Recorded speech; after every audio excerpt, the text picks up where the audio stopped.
Hello and welcome to episode 16 of From Dust. After 80 years away, we are all ancient people crumbling before you. No, it's been like a month, I think, since we managed to have an episode of this. So we're here. I'm excited. I hope we all remember exactly what happened last episode, but to give some time to scramble and look things up. Let's do intros. Summer, how have you been? Hi. I haven't seen you since Monday. Monday, technically. Doing great. My computer is running currently, Yay! so I'm very happy about that. Yeah, it's just been a week. We have literally not played this game in Over a month. months. Yeah. Over a month, well over a month. Yeah.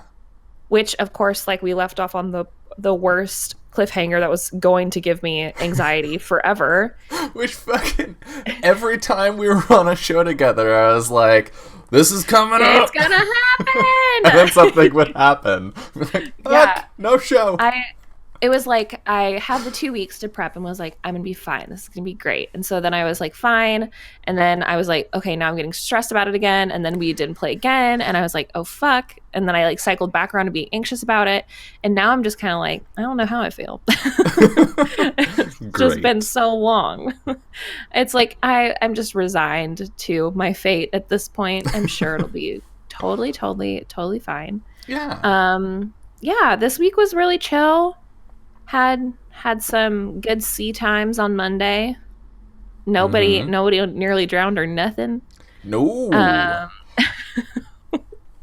let me at the ocean, Dylan says Just let me repeatedly. at him. Let me at him.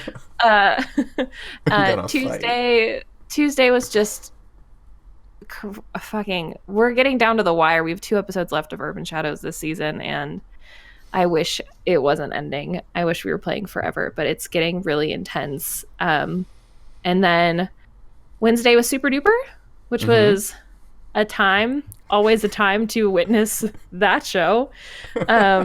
And yeah, Thursday, Friday, just kind of chilled, didn't really do anything. But yeah, I'm really excited to. Then had a bunch of computer problems this morning, so just spent my Ooh. morning. Your computer's just doing one of those like charcoal cleanses. It's Yes. it's healthy actually. It is. It's very healthy. For those of you who don't know, because this just happened, we opened up my computer today and it was just charred on the inside. Like just had soot in the fan and on the cables and literally everywhere. And now it's covered in soot because we were obviously touching it and like trying to clean it out and stuff. Don't know what the fuck happened, but yeah, tried to stream this morning and I couldn't hold a Wi-Fi connection, so I assumed it was our router or Wi-Fi. Checked everything else. Other stuff was working, kind of. Called Comcast. They were like, it's probably your problem, but we can send out a They always technician. say that. So I was like, fuck that. And so we opened up my computer and just dust, just black soot, awful. Now I'm here and Yay. I'm fully prepared because I remember everything that happened last time. Well, that's good. Tragically. We'll have you do the recap then. Okay. Kiana, you weren't here even the last episode that we had. It has been No. like almost 2 months, I think. Yeah, since it's we been, had it's you been on about From 2 Dust. months. Yeah. Yeah, so I don't know what's going on. I mean, I had the possible time to go back and watch, but also I wanted a surprise. This is not a good surprise. this I'm is sorry. no, this is a great surprise. You're in the library, or Yeah, is Farron with us, Farron was in the library. hanging out the whole time? Yeah, you're just reading stuff, having a good time. And nothing bad happened I'm sure outside. nothing terrible happened. Everything's Not- fine. Nothing. Yeah, so it's been a hot minute, but I'm excited to be back and doing this. I need to remember what Farron sounds like because my brain just went, oh yes, What do they sound like? I don't know. Hot and gay, I think. Oh wait, looks or sounds? Sorry. No, they sound like they know that they look hot Hot and gay. and also gay. Yeah. Yeah, I mean, it works either way. Oh man, yeah, 'cause it's my brain has been all over the place with end of term going on, and also like season finales happening. And season like penultimates and everything. I had like this past week, I had two very emotional season finales, and then like I cried a lot in both of them. So that was Sunday, Monday, and then nothing on Tuesday, and then Wednesday, Thursday, Friday was all presentations and public school things. And then here I am. Fun. Yeah. Yeah. I mean, been a time, it's, but it's that season, right? It's that time of the year. It's that time of the year where everything is ending, and it's both exciting and terrifying. Yeah, it's weird. I don't do a season structure here, because I prefer longer form campaigns, and I don't want to saddle myself to like making new shows on a regular schedule, because that's a lot of work. Starting a show is a lot more work than continuing a show. But for travel specifically, I'm keeping it to a specific structure, because I'm like, we're trying to emulate an anime over there. Mm-hmm. So we just had our mid-season finale, which was dramatic, I think. Is that a fair shake, Summer? It was just a big old bummer. I feel like Summer's been being put through the ringer with all these too, because we had Adventures in the Wild Blue, this season penultimate, and possibly series penultimate episode, whereas I had so many feelings. There was a lot of feelings, and Summer's character finally smooched Lauren's character after 2 fucking seasons of build-up. Jesus Christ. 2 seasons of build-up, which was honestly not even my fault. Summer, we need to talk to you about your slow burn addiction. It's a problem. Love it. It was entirely on Summer and Lauren. To be fair, she spent the entire first season in love with someone else. That's hard to slow burn into a second relationship. Not my fault. But yes, I didn't do that. It was written into the game. It was 2 seasons worth of smooch in that single smooch, and it was very good. But now I'm just like, oh god, it's this series finale coming up, and I may have gotten art. Oh god. Oh boy. Yeah. So just putting Summer through the ringer of emotions. Give it to me. I love it. Yeah. Well, I will say. So Wednesday we had Super Duper on Off the Table, which Summer isn't in. She's just the sneaky ghost behind the curtains. But y'all have roleplayed with me. You know how I usually play games. I tend to play serious characters, occasionally some comic relief. Antics happen, but I'm not a big shenanigans person. It's not my usual speed.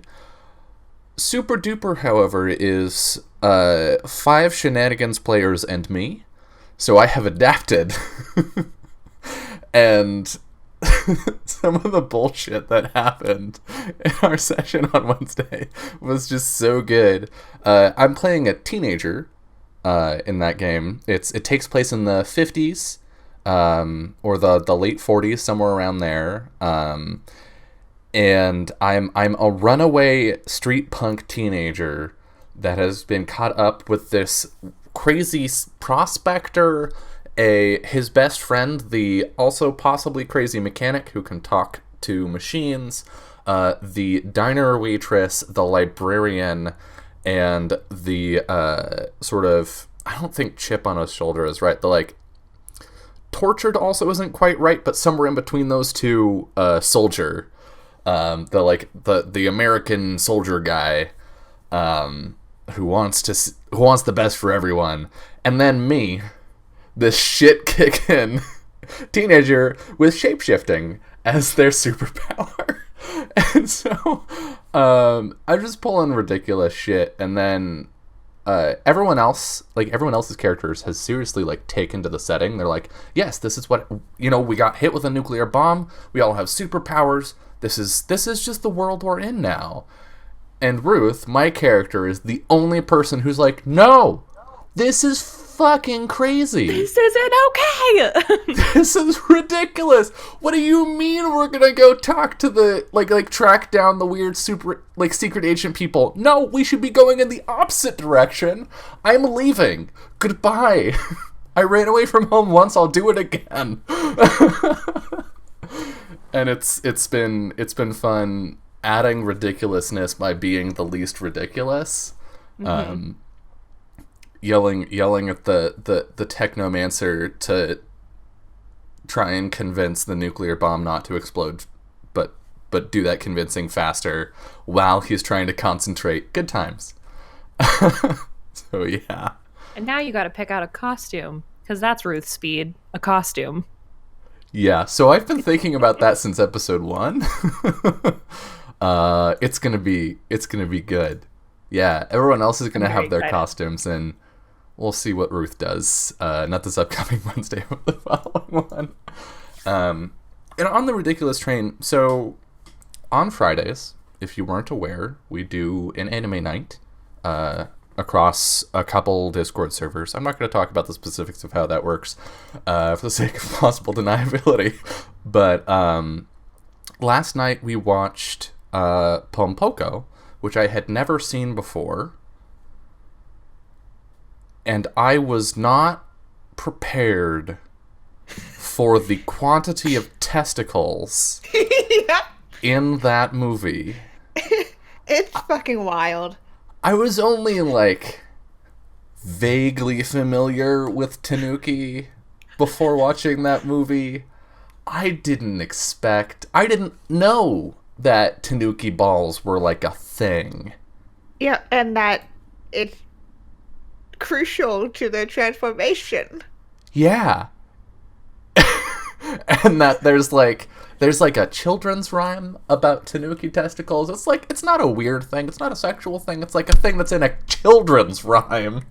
And I'm just watching this movie meant for kids, and like there's a scene pretty early on where one of the older Tanuki is like, please, while we're training our shapeshifting, could all of the men stay behind for a moment? I need to speak with you. And then, like, all the guy Tanuki are like, okay, they stay behind, and they sit down on this red carpet, and he's like, do you know what this carpet is made of? Ah, it is my testicles. And then it gets all, like, billowy and throws them around and turns into his balls. And I'm like, this is for kids! Wow! And, like, I don't have any judgment there. I do think... It's just wild. It's just worth noting it was a major part of your week. like, I do think there's discord between... Like in what we consider acceptable for kids to watch, between, like, throwing Gaston into a pit to his death, that's fine, but, like, we can't have sex balls, stuff. We can't have testicles, which, like, roughly 50% of the people watching the movie probably have. Like, can't talk about that. But I really wasn't prepared going in. I just wasn't expecting it. And so when it showed up the first time with that, like, that what is this carpet made of? Like, that was a little weird, and I was like, okay, that's weird. And, like, I'd already noticed that they'd animated all of the dude Tanuki with, like, little balls, and just been like, anime. Anime's like that sometimes. But then it just was a recurring thing. It was, like, integral to the plot. Some dude turned his balls into a giant frog that he rode around on. Someone else turned his balls into a ship that, like, 20 Tanuki sailed away on. This is a real thing. I'm not making it up. It's certainly a departure from the North American versions of these types of movies. Yeah, well, and it's a Studio Ghibli movie, which, like, it came out in 94, which I think was before they got acquired by or partnered with Disney. And so, like, when I think of Studio Ghibli, or Ghibli, I don't know how it's pronounced, I think of the things that Disney ported over, right? Like Ponyo and Spirited Away, which are very different from Disney's standard, but not that far. And so it's just not what I've come to expect from Studio Ghibli either. It was good, though. It was good. It led to many conversations afterwards about the things that are possible with Tanuki balls, and that the thing that is missing, obviously, from travel is a severe lack of Tanuki balls. That's the real problem with that show. So don't worry. That's what I've been waiting for. Yeah, it's okay. Core 2, you're going to meet some old guy and be like, oh, this hut that you're sitting in, I must tell you. I will literally quit the game. I will leave That is not the tone that we've set for this game. But yeah, on a very different note, do we want to pivot and try and play some Dungeon World? There's significantly less Tanuki testicles in this. None. Exactly 0 in this. Exactly 0. So, previously on From Dust, oh gosh, we got Arrow and Gregor Fun Pals Buddy Cop time. We went to fight each other and I kicked his ass. Yeah, you went sparring, and we met a bunch of NPCs whose names I don't remember, but that I did write down because I'm a smart guy. Was it Sayelda was the trainer? Yeah. To my notes. We met Sayelda, who, not gonna lie, Summer, when I was putting things in the Roll20 journal so that I could have them as handouts, I did just look at your notes on your character sheet. So thanks for that. You're welcome. They met Sayelda Cormith, who was an old friend of Arrow's from before he left, who was a trainer for new recruits. Gregor and Arrow taught a little bit of like a mini lecture to the recruits, talking about why it's important to experience other cultures on occasion, to interact with people that are not just the people that you have known your entire life, etc. Why that is also useful in a military sense. And then, to demonstrate, they sparred. And it was great. It was not the close fight, I think, that either of them was expecting. It also was not the Gregor just flattens Arrow that I think either of them was expecting. Arrow just sort of danced circles around Gregor before taking him out, and it was pretty choice. Then Allie came in and started practicing. We might have the order of those events slightly off, but Allie came in, started practicing. Arrow and Allie had a talk where Allie sort of chewed Arrow out a bunch, which he deserved for leaving without saying anything. For those of you that don't know, Allie and Arrow were previously dating before Arrow just literally upped and left. Allie chewed him out for it, but also said that he should have told her because she would have left with him. And just sort of dropped that on him. And I don't think that conversation went any further than that. The two of them then went to the library. You wanted to look for something. I forget what. You wanted to talk to the guy. You wanted to talk to Locian, right? Right, because before you went to the library, you were called to talk to your My mom. mama, your mom. Yeah. And Also went smooth as fuck. not super great. In that conversation, your mother, Mien, there we go. Just look over on the screen real quick. Your mother revealed to you that you're a half-elf, which, like, you'd sort of figured out maybe, but didn't have That wasn't the confirmation big on. reveal, though. It was that she fucking brought someone here, too, and now I'm being punished for it. Yes, she left when she was younger, met a man named... What was his name, Summer? Tobias, thank you. A human man brought him back, had a kid, and then he betrayed them, and she had him killed for it, because that's what you do.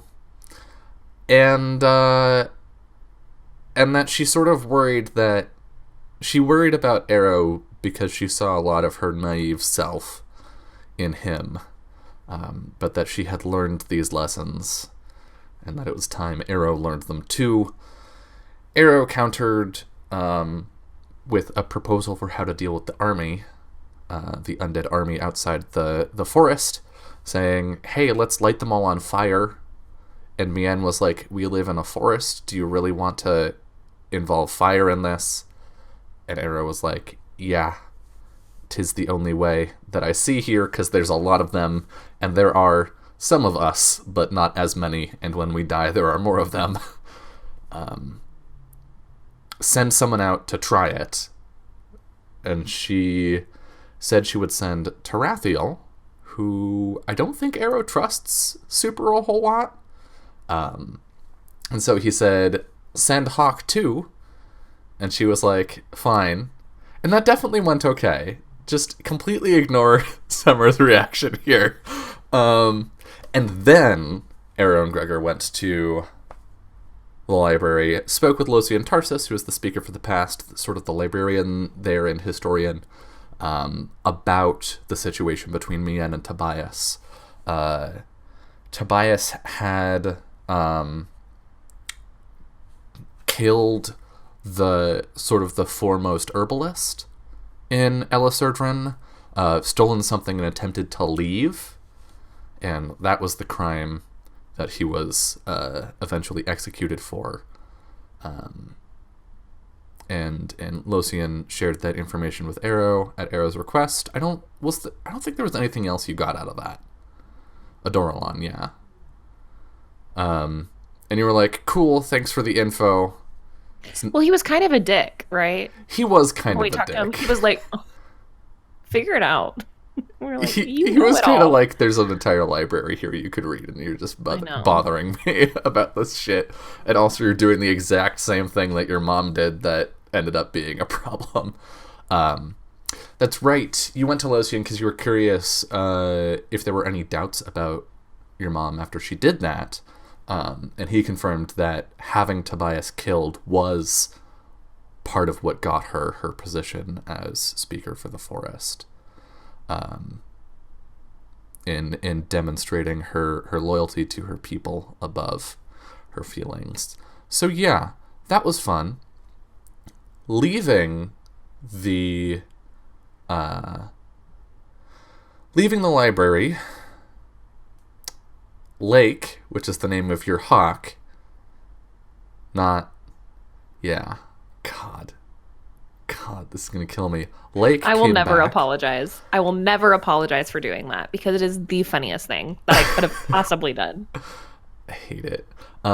Lake, who Arrow had sent with Hawk off on this expedition to try and capture an undead creature and light it on fire and see how that goes. Lake flew back as Tarathiel arrived in the city and announced publicly in front of Mien and the gathered crowd that the mission had been a failure, and that Hawk, along with most of the rest of the patrol, had fallen as undead had surrounded them. But Lake tells a different story. Similar in many aspects, the experiment was not successful. The undead were not deterred by fire. They appear to feel no pain. But Hawk was not killed. Hawk was captured. So as we come in today, I think, if I remember correctly, this library is sort of on the central square along with everything else. So I think it's safe to say, Farron, either you can hear the commotion from outside or you can follow Arrow out as he leaves with Gregor. But we see Arrow standing like with Lake on his arm, looking at her as Tarathiel lowers his arms, finishing his public report, his rallying cry that it's time that we fight back. And a tense murmur runs through the crowd as Mien looks from Tarathiel and turns to look at Arrow. Arrow, what do you do? I go up to Tarathiel and I punch him in the fucking face. Do you really? Yes. Okay, go ahead and roll. Oh god, what is this? I think this is a hack and slash, I guess. Hack and slash with my beast. Yeah, and he's gonna try and hit you back, I think. He's gonna try and counter and dump you to the dirt, is his hope. Really? I feel like I'm catching him off guard here. I mean, it's entirely possible. Okay. We'll see. Hack and slash. A 10. Yeah, go ahead and roll your damage. Okay. 1. 1. Okay. It's a solid hit. He doesn't manage to counter. He doesn't see it coming. Like, he sees you approaching, but I don't think he expects you to, like, assault him. And so you just, like, hit him square on the jaw, and he spins his head away. And as he turns back, one hand up to check if he's bleeding, which he is, Mien shouts out, and all of the murmuring in the crowd, which, like, I think it swelled to a gasp when you did that, just cut silent. And Mien calls out, Arrow! He turns and looks at her. You have caused enough harm. He's lying.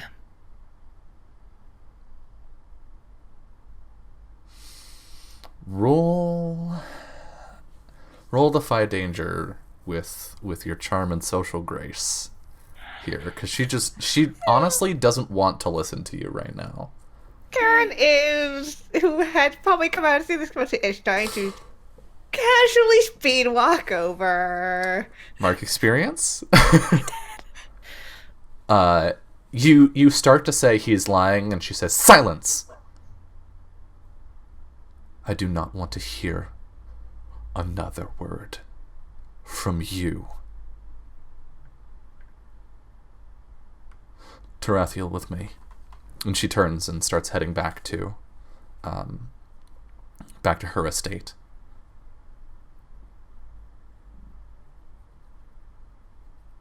Is Allie in the crowd? Yes. I'm gonna book it over there. To her.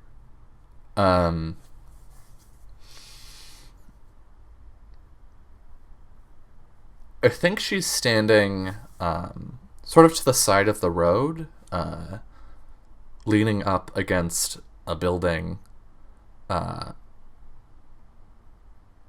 she's just sort of staring into the middle distance as you approach. And then she sees you. She's not and dead. She's speechless. What do you mean? Lake told me she's not dead.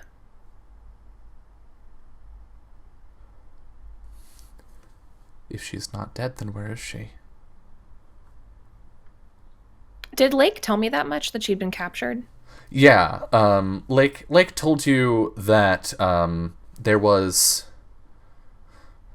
sort of the sequence of events was the patrol went out, found a lone undead, pinned it down, lit it on fire, and then more came out from around. There was an ensuing melee.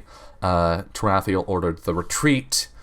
Most of them were slain as they tried to fall back, but Hawk was disarmed and captured before she died. She was injured, but Hawk before Lake, before she lost sight of Hawk, who is a person,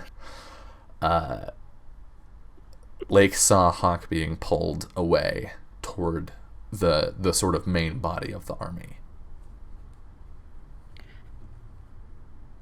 I don't know,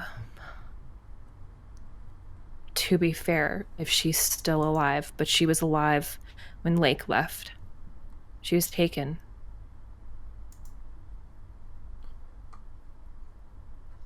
What do you mean she was taken?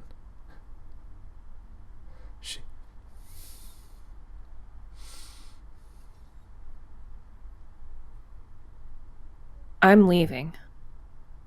If she's alive, then she needs me. I want you to come with me.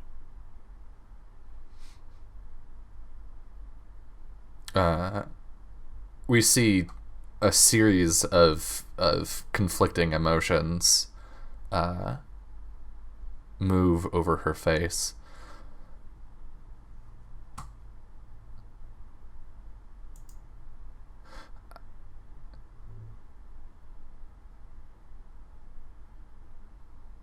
Okay.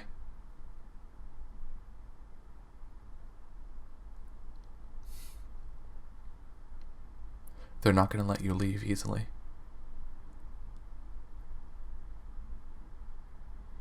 No, I know. But they're distracted right now. I'll see if I can gather, and she looks between the three of you, your things. Where should we meet you?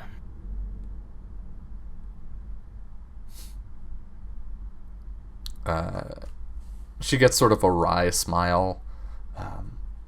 Like it starts happy and then sours a little bit. Do you remember the glade with the one that the sparrows used to go to? You know, it's... Meet me there. We will. She sort of she nods at you and then looks at Gregor and at Farron. And them. He turns and looks at them as well. I'm guessing you'll be coming. Well, we came all this way to help you. I can't imagine that we're just going to abandon it now. knowing Gregor, he probably gives you some like, yeah, of course. I mean, after going through all this trouble. They basically just echo each other. Yeah. We'll all be there. He turns back to Allie.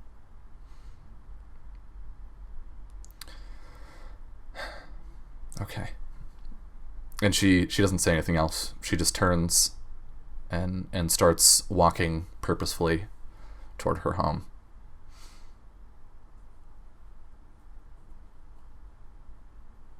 What do you do? Arrow looks back at Gregor and Farron. We need to get to the glaive, drawing as little attention as possible to ourselves, which won't be easy with the two of you. I can't imagine what you're talking about here.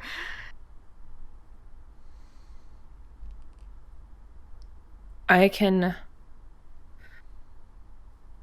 see if I can get some clothes together to make it a little bit easier. And I would think that because most of the crowd is gathered at the square, we could maybe, my plan is to get back to the training arena and grab some like trainee uniforms and just like put them on these two real quick, and then book it over to the glaive. Okay.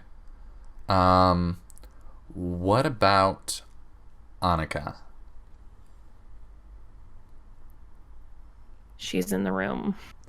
She is. Okay, turning to to Verniger.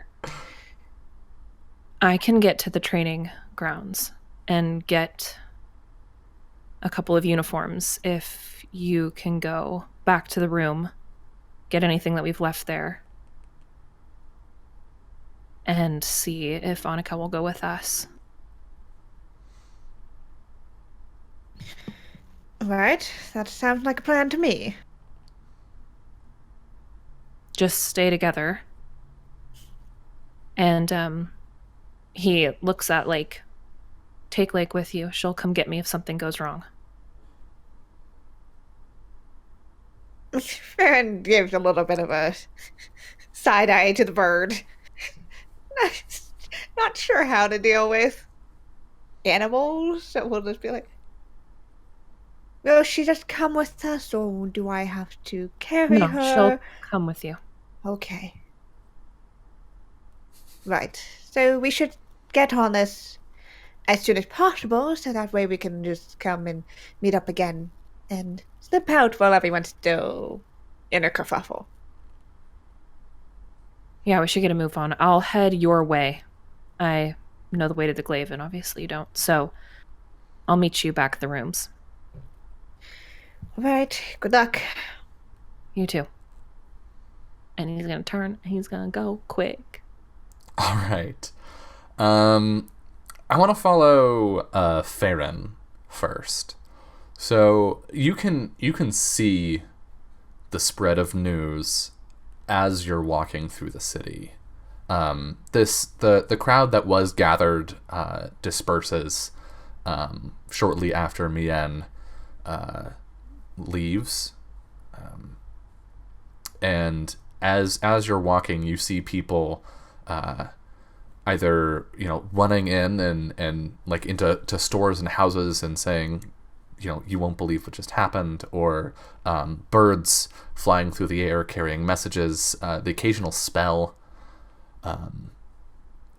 And as much as there isn't one single conversation that's happening out on the streets, you can still hear as you're walking through the streets these disparate conversations, these same bits of these same notes of shock, of fear. What effect does this have on you as you're walking through? Farron is used to the spread of rumors. It's half of how they get their work, is pulling on those rumor lines. And they also know that if they try to hide or, try to separate, it's going to be more obvious. So they keep their ears out and are just listening, but they're just walking. And if Gregor seems to be any form of stalling or listening to what's happening, just dragging him along. Come on. Yeah.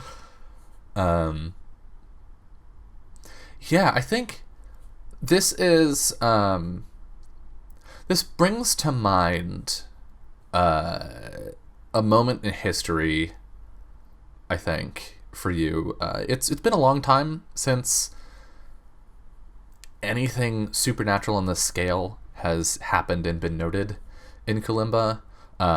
there was a series of wars and infighting that happened shortly after the Reformation, but there were two big moments shortly before the Reformation. There was a siege on Sanctuary where I believe it was the country of Dobovon laid siege to the independent city of Sanctuary and was slain.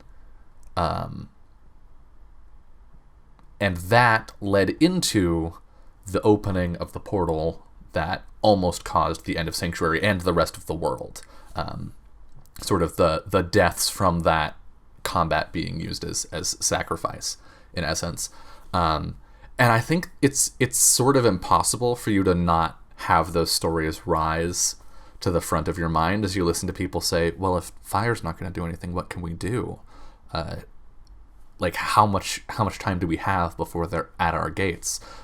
Can we run? Is there a direction that's safe? Do you feel excited to be in the midst of that, or afraid?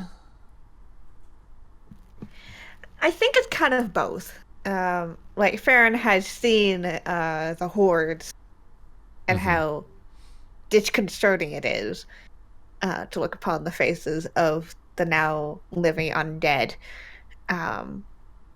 But there is also the part of him, which is the storyteller and the chronicler, and just there is a part of his mind that's kind of pulling these things together and just being like, okay, how would I make?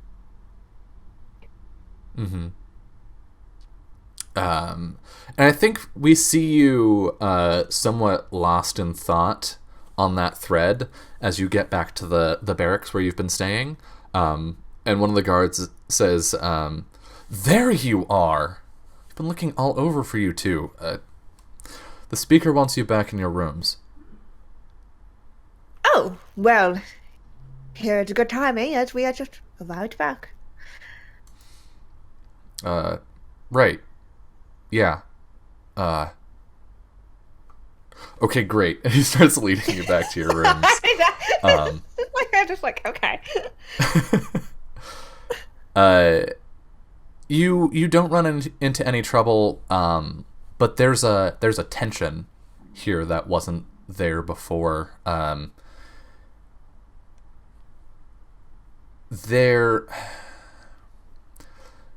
think there was a sense, especially among the patrol members here, that, the city was in a dangerous situation, but not one that they couldn't get out of, right? Like, people had been lost in scouting attempts, but no direct steps had been taken yet against the army, and the fact that this very first step has been an abject failure has severely demoralized everyone here. Whereas outside, I think there's a lot more anxiety and suspicion and surprise from the general populace. Here, it's just deathly quiet. You pass by a mess hall where everyone is just sort of sitting and staring at their food or at the walls. Any of the energy that was there before is just sapped out of them. And that is the atmosphere around you as you're led into your room finally, where it's a little jarring almost. It's pretty much exactly as you left it. Annika just sitting in that chair with her 10th book at this point. And she looks up. Oh, you're back. Welcome home. She goes back to reading. What do you do? Is the guard that escorted us still here? Yeah, he's outside the door. Okay. Yeah, so door is closed. And we'll just kind of saunter up. Right, so about the being at home say, something's come up. Oh, I don't know if you've heard the kerfuffle that's been going around, but it's a lot of things have happened, and now we're going to be heading out. Hopefully. finally. Wonderful. She puts the book down. I'll get my Yeah. things. The problem is that they don't want us to leave, Okay. so it's going to be a bit of subterfuge, as you can imagine. I do not like where this is going. So I don't know the full situation, but it seems that Hawk has been taken by some of these undead. Like captured, not taken, killed. Right. So want to follow that trail to wherever it leads us. Unfortunately, the speaker does not believe that is the case, thinks she's dead, and wants us to stay inside where we can't make any more trouble. So, let me see if I have this straight. Eros' friend has been captured by the enormous army of undead creatures just outside of the forest that we are captive in, and our plan is not just to sneak out of the city, but to sneak out of the city and into the army in an attempt to retrieve this friend, hoping that she is still alive for some reason. That is the plan, yes? When you put it that way, it seems a little ridiculous, but yes, it seems that is the plan. And when I put it that way, you still plan on going through with it? It's more I don't want to let Arrow go off on his own. And have you ever tried to pin down the boy and make sure he doesn't sneak out of places? If Ero wants to kill himself for his friend, I will mourn him deeply as I can, someone I have known for less than a month, but dying with him does not sound like a good solution, nor does it sound like a good way to honor the sacrifice of Vori. Yep, there we go. There's that knife.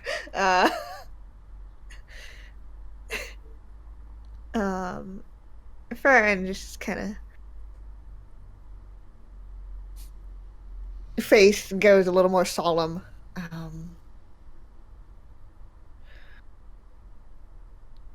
I know, but we've come all this way to try to keep this place safe. I know that you got caught up into it, and that is not... You don't have the same stakes. And I understand. You're more than welcome to stay here. I'm informing you in case you would like to come, but I understand if this is where we have to part ways.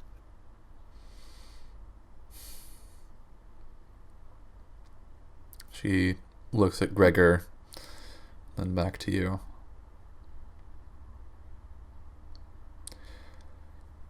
Where you go, I cannot follow.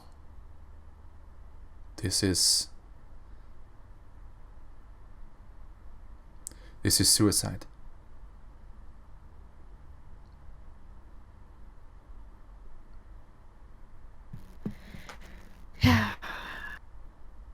I'm trying to think of ways that isn't just walk right into undead territory, but options are limited and the undead are coming.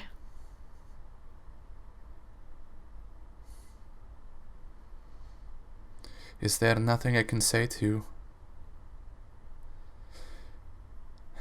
convince you not to go?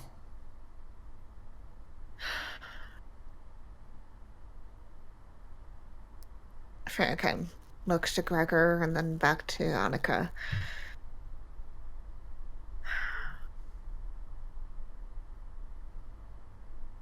I'm not sure.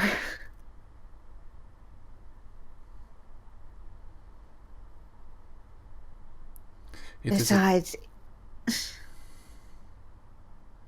if the undead are taking her somewhere, then there's a purpose or a center to this. What better way to root out a problem?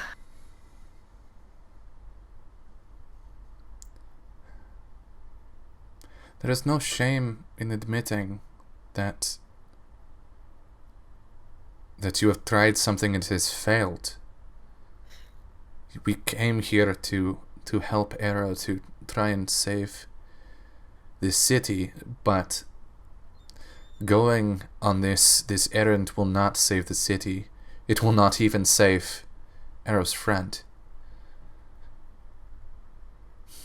And it is okay to admit that we went this way for nothing.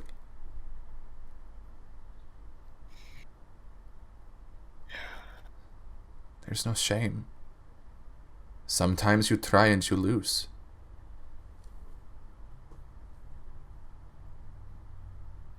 And then where do we go from there? The undead will just keep going. Likely won't stop here.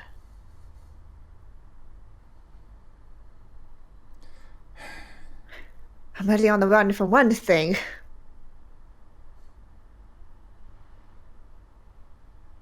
Add a whole undead army to it is not ideal.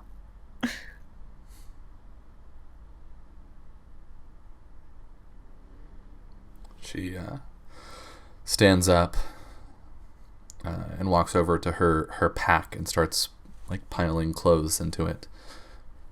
I will go with you as far as the forest's edge, but I cannot do this with you. And that is more than okay. And I think with that, we're at the top of an hour. This is a good place for us to go to our first break of the night. So we're going to step away for about 10 minutes, and when we return, we will see how Arrow is faring over at the training center. See you soon.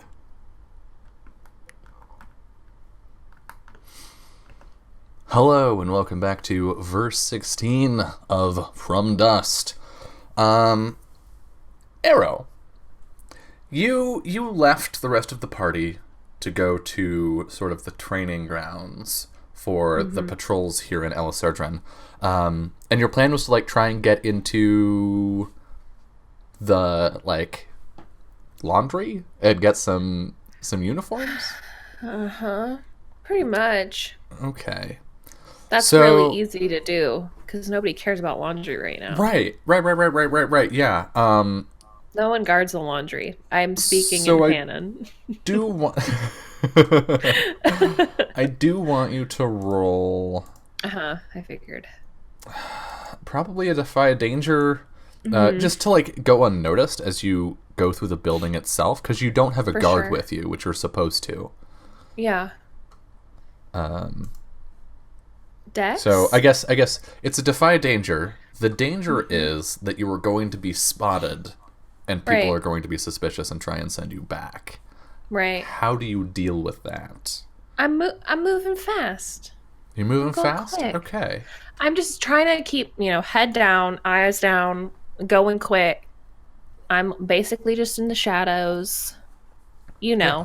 You're Solid Snake. How I do. It's fine.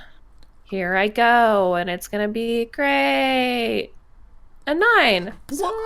Exclamation mark appears over someone's head. All right, you stumble, hesitate, or flinch. The GM will offer you a worse outcome, a hard bargain, or an ugly choice. Okay. So you power walk through the compound, to the laundry. And you get through just fine. Nobody stops you. I think people are sort of distracted. What people are still there are not really practicing. They're just sort of talking, or sitting on their own and thinking. Like, definitely several recruits have come here just to be like, where's a place I can go sit alone with my thoughts? So no one bothers you as you move through, and get to the laundry. There are some pools of water, for like rinsing and soaping and whatnot, and there's like a big old pile of dirty laundry, some stacked fresh laundry, and I think we see you going through the fresh laundry, trying to like eyeball the right sizes for Farron and Gregor, when the door swings open and Syelda walks in. Arrow?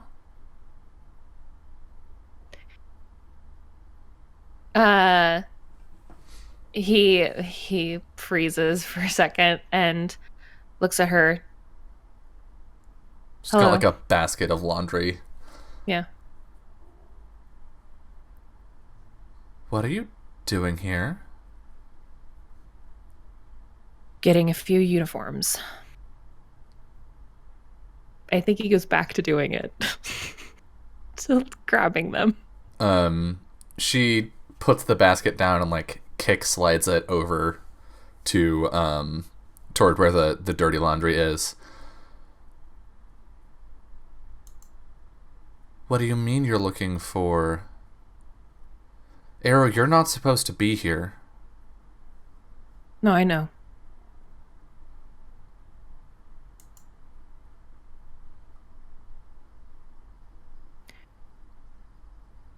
I think he has like a couple of the uniforms like over his arm. Are you going to turn me in? Depends on what you need the uniforms for. Have you heard about what happened with the patrol?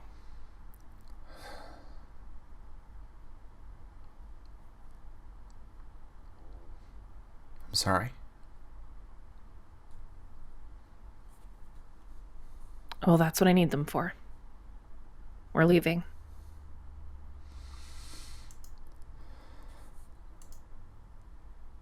Go ahead and roll me that Defy Danger with Charm and Social Grace. I am not charming. It is very clear from my interactions with people. It is. That's actually not terrible for me. It's not. It's not.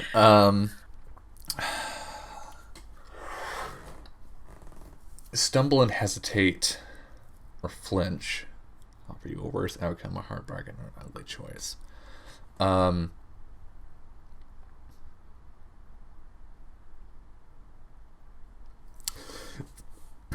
She says,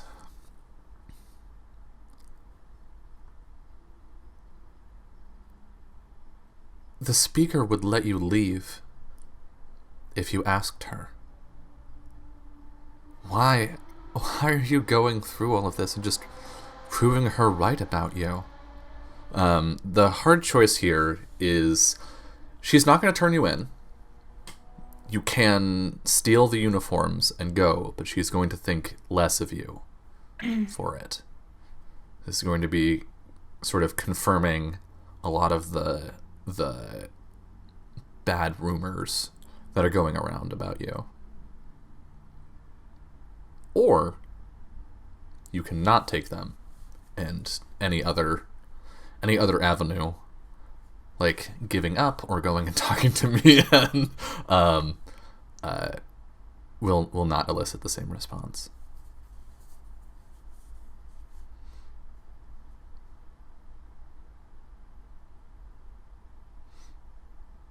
She made it very clear that she doesn't want to hear any more from me. This expedition failing was my fault. You weren't even there. It was my idea. It's the same thing.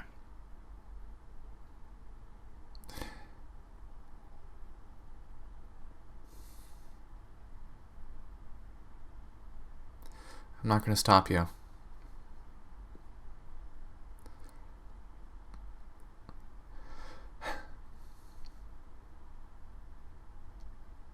But I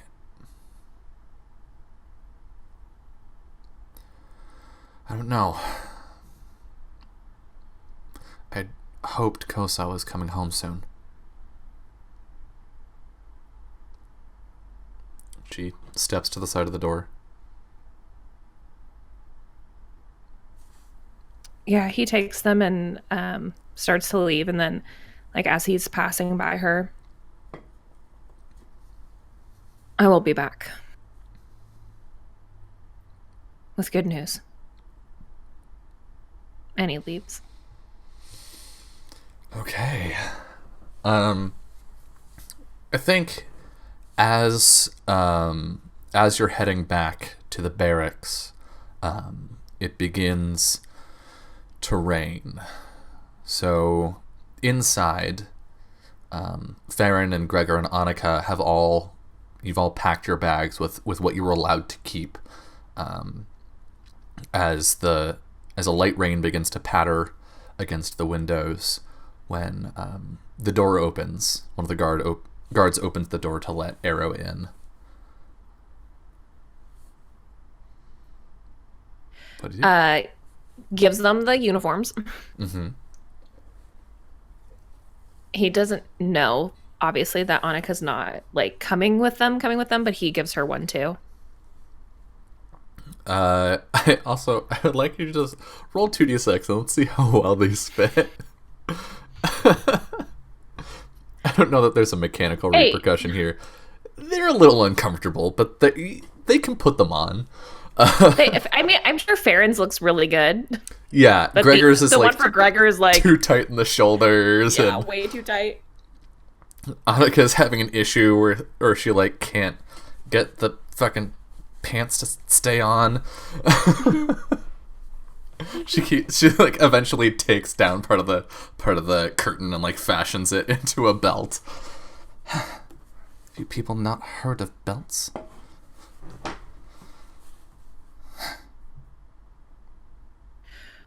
We need to get going, and soon. There's a distant rumble. If I go back over to the door, Mm-hmm. is it... and I open it. Or is it locked? It's unlocked. And there's a guard standing there? There's 2 guards, one on either side. Is there like an... oh no. Is one of them the one that likes me? Remember Yeah, the one that Captain likes Awkward? me? Yes. Yeah. Mr. Awkward is there, and his dour compatriot is also there. I'm gonna close the door again quietly. I just was peeking out to see. I think you catch a little snippet of, yeah, I mean, I don't really know what's gonna happen, but I don't know. It's got something to do with these ones, right? I don't care. Well, how can you say that? How can you not care? This is big news. And then you like close the door. Yeah. I look at Annika and Farron and Gregor. We have a couple options. We can try and convince them to let us leave. We could knock them out, or we could leave through a window. Annika just like gestures toward the window. I am honestly surprised they did not put us in a place with bars over the window. We don't have any places with bars over the window. Well, you should perhaps think about changing that in the future. He just kind of nods, but this never happens. Right? So, goes over to the window and we're on like a first floor? Are we on a second I think floor? you're on a second floor. Yeah, at least. And we'll climb out and drop down. Cool. And then I shall catch the yeah, so children that fall. there's a danger here. Yeah. the danger just climbing out of the window is that you're going to hurt yourself because it's a slick surface now that it's raining. And you're going to make a bunch of noise. Yeah. And alert the guards. So yeah. I'm going to go first to try and make it easier for the others to follow me. And also I can keep... fall. Yeah, and I'm going to just try and use my cat-like reflexes that I definitely have, that we all know that I have. Is this just defy danger? Yeah. Okay. Hey! 10. All right. I do so good, and I look really good when I do it. Arrow does like a flip out the window and lands superhero pose. So sneaky. No one saw it though because I did it so sneaky. Yeah, maybe Annika saw and gives you like a little golf clap quietly. Yeah, but I'm here to literally like pretty tall, like 2 floors. It's not terrible. I could like kind of help. It's really not that bad. It's not that far. It's far, but it's not terrible. I'm not gonna make you roll for Gregor. Or Annika, but if you wanted to help Farron, you could say how you were helping, which I guess you just did, and roll to aid. Okay. So it'd be rolling plus bonds, which I think you just have 1 with Farron. Yeah. Here we go. Okay, so on a... Oh, God. Mark experience. Congrats on your impending level up. On a miss for aid. I'm uninvolved. No, that's not what that means, unfortunately. Where is it? Parlay. Aid or interfere. Okay. Nothing extra, so just the usual bad stuff. But you are party to any failure that comes from Farron's roll. Farron, I mean, you know what the danger is. How do you go about avoiding it?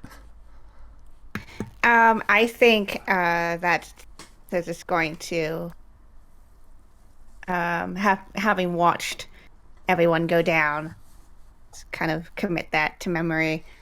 I'm going to roll to defy danger. And I'm going to use intelligence as I am. For thinking quickly? Thinking. Okay. Yeah. Nice.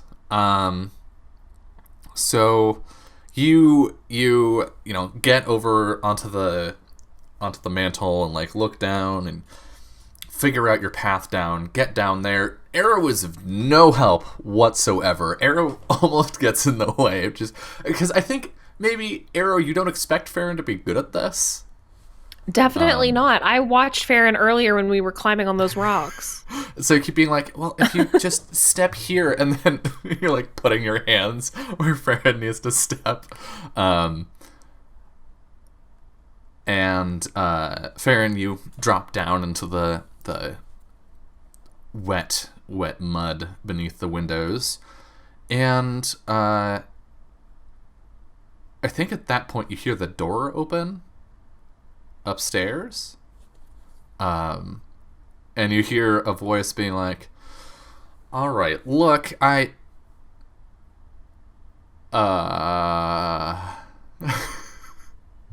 We're, as far as I know, we're all in the bathroom together. Yeah, definitely. I think actually, hello? Are you in the bathroom? I wish I could throw my voice, but I can't. Let's go. You just book it. Mm-hmm. All right. In order to get to this glade, you are going to have to get out of the city. So I think we see you running, as the darkness falls both from the storm and the lengthening evening now. Running through the streets, trying to keep to the shadows, staying out of the center of the road as much as possible. But as you get about halfway through the the city, you see a familiar face. You see Tarathiel. And he's walking by himself toward the gate. It's just sort of in the middle of the intersection here. What do you do?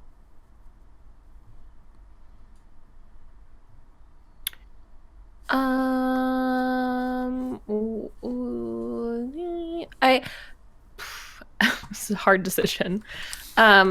Because if he's also heading out, then the odds of us completely avoiding running into him are pretty slim because we are also headed out. But also I don't want to because he probably is being useful in some capacity to somebody. Damn, I don't know. Farron, how about you?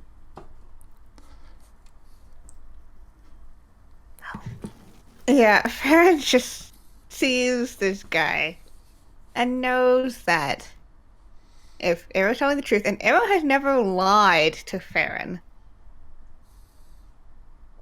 about, that this guy lied, there's going to be some possible useful information out of him, especially as to where exactly they went. That's true. So, Farron is, just... Okay, let's do the dumb bard thing. Is going to start walking towards Tarathiel. Okay, so we see Farron just stride out of the shadows into the wan light of these enchanted streetlights, and Tarathiel sort of idly looks over at you as he hears you walking, and then stops when he recognizes you and turns around. What are you doing here? Well, I have a few questions, and I was wondering if you had any answers.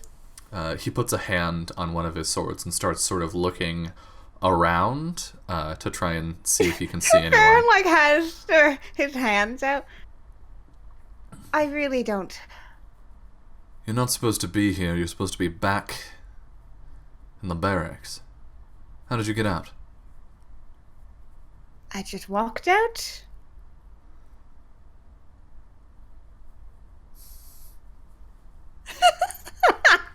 It's not wrong. Not a lie. You think you sort of climbed Crawled, out. rolled, and fell out. Dropped out. I don't know that walked. You ran away. I don't think walking is really any of the verbs that I would use to describe what you did to not be there anymore. I think this is a defy danger. Fuck. Okay. With charm and social grace, With charisma? Unless you have another move in mind. No, I think that's what it is. And the danger here is that he's gonna try to apprehend you and take you back. Great. I'm waiting in the shadows. Oh, fuck me. Fuck. That's a miss. Yep. Some work experience.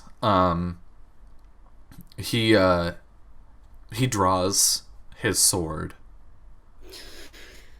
Where's Arrow? Right here, Not- bitch. Sneaking up on you. I'd be like, not here right now. I wanted to come out and talk to you because I knew the last time that he spoke with you, he punched you in the face. You see his offhand instinctively reach toward his face where there's a pretty nasty swollen lip. Yeah. I'm not really one to punch people in the face, so I decided that I would be the one to come out and ask a few questions if I could. Well, you can ask as we walk. Turn around, we're heading back. Farron is going to do that. I'm gonna literally get around on the other side of the situation while they're having a little talkie. And I'm gonna get up behind him And I just kind of want to drag him like off the road or out the gate even. He was going that way anyway. I'm sure he won't be mad. I mean, you're only halfway out the city. Oh. Yeah. I thought we were closer than that. No. Yeah, okay. Well, I'm going to get the belt from Annika and use that to tie him up. Oh, okay. So your hope is that he'll stand there while you tie him up, or did you? No, I'm gonna reprimand him before he can reprimand us. I'm gonna sneak up behind him and like grab him. And then okay. Do a bunch of ties. Go ahead. Oh God. Go ahead and I don't even know what you roll for this. Sneak attack. This is a defy danger with. You're gonna have to move fast for him to not notice you and stab you. Yeah, well, he can't stab me anyway. I'm way too fast for that. He's distracted. Okay. Yeah. Look, I did okay. Got okay.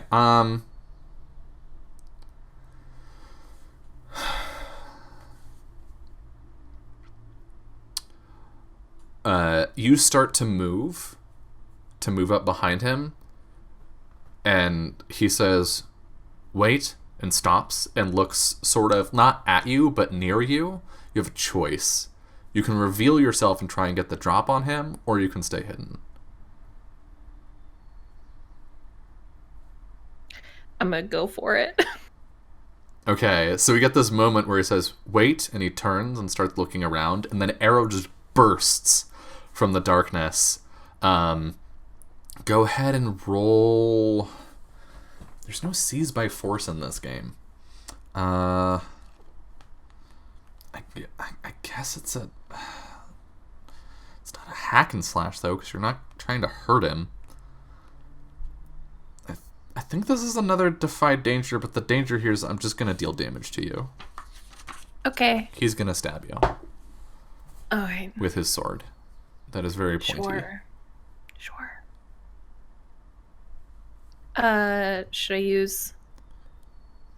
Am I trying to be faster than his sword, or am I trying to get... What am I trying to... I don't know. You get to choose what you're doing. Yeah. I'm gonna not get stabbed. That's gonna be my goal here. A 9. Why can't I just get a 10? It doesn't make any sense. Oh, no. Stab okay. Me. Do it. So you get up to him. No. And you see him snarl and spit out an "I knew it."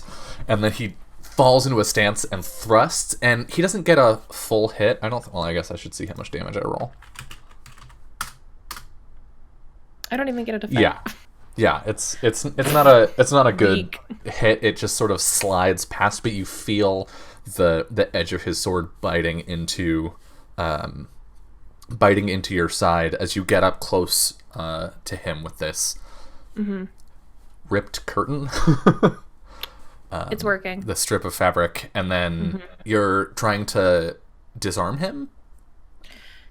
Yeah. I'm gonna just like hit his sword hand as hard as I can with my hand to try and get him to let go of his sword, and then I'm gonna grab onto it.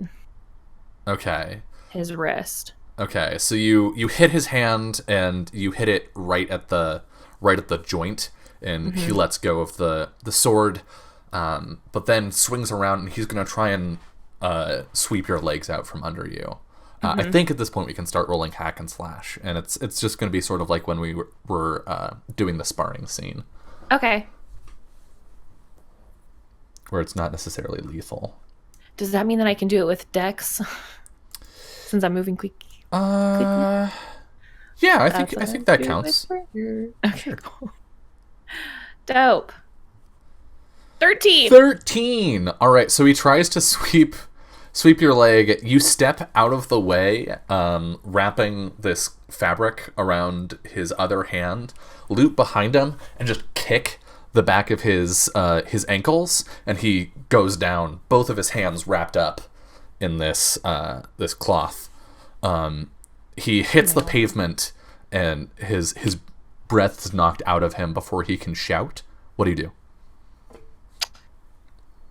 Oh, I feel like I'm just gonna like kick him in the head to knock him out. All right. I think you just do it. I don't think there's a roll to be made here. Okay. He hits the ground. His breath is pressed out of him. He inhales deeply, trying to get the breath to shout, and then you just kick him in the side of the head. I don't feel good about this. And he falls limp. His arms are sort of dangling at the end of this cloth. Well, that could have gone smoother. I'm Help me sorry. get him out of the road. Was the plan to kidnap someone? I missed that part. I'm not taking him with us, and I'm great. tying him up and just putting him in a building or some. Just dump him in an alleyway. You know how this Pretty is going much. to, you know how this is going to look now, right, Arrow? Not good. No, Yes. no, it is going to look very bad. I had hoped to have a conversation with him, but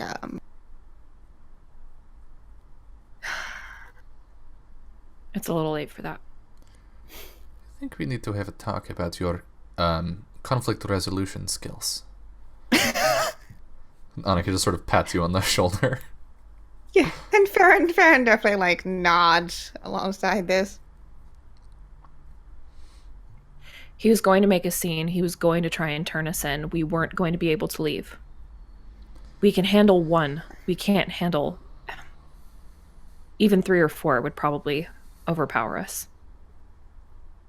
Like I said, I likely could have handled it, but I appreciate you stepping in. I'm just going to tuck him to the side. All right. It's a good thing you didn't have a bow. All right. I Well, wouldn't have killed him. you tuck him in an alleyway, safe and sound, and manage to make it the rest of the way out of the city without any issues, slipping past the guards unseen. After maybe a 15-minute walk, or jog, as the case may be, you manage to reach the glade where Allie said to meet you. You don't see her as you walk in. What do you do? Being careful. Because if somebody saw her or managed to get her to tell them where they were going, there could be other people waiting for us to show up. So definitely doing like a little snoop around before we like go into an open area. All right. Do you want to... Discern realities? Yeah, that one. Sure. I did it! Wowie! Look at all these hot rolls. Jesus. Okay. 3 questions. Ask away, friendo. What should I be on the lookout for? This weather is really bad. It can be used to your advantage, but if you don't keep an eye on it, it could turn dangerous. What here is not what it appears to be. Allie is here. She is up in a tree, keeping out of sight. What here is useful or valuable to me? Oh God, I hate saying this. Annika, you had a conversation with her shortly after Rory died, where she talked about her powers, specifically the magic of her blood, and you've seen it do things that you don't think are normal magic stuff. Pretty incredible things. and that might be something you can use. Great. Perfect. Great. Love it. Yeah. He'll just lean, because Lake is always like right there. Mm-hmm. And tell her to go to Allie, so she knows that they're there, and then he'll walk out into the glade. Okay. Looking Yeah. up. There's a heavy thud as a big ol' bundle of assorted equipment is just sort of dropped into the wet mud. She jumps down after it. Well, good to see you made it. You too. It was easy for me. Yeah, unfortunately, we ran into Tarathiel on our way here. Is he all right? He's alive. She looks behind you at the others as you walk out. Well, guess there's no turning back right now. And she pulls back. You could. I think you say that as she's opening the waxed cloth that's around all of your weapons, and she stops.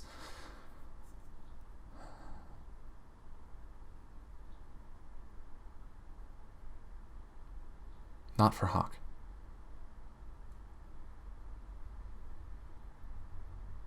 And she finishes untying and opens it up. I think that's everything.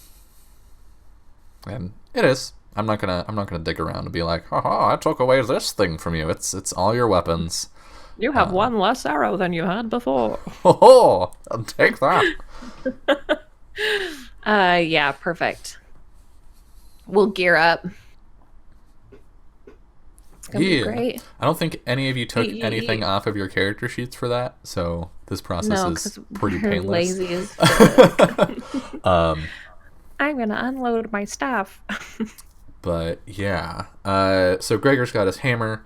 Arrow has his. What weapons do you have? You've got like a sword and a bow, so right? Much shit. I've got my cool bow. I've got some arrows. I got a dagger. I got a sword.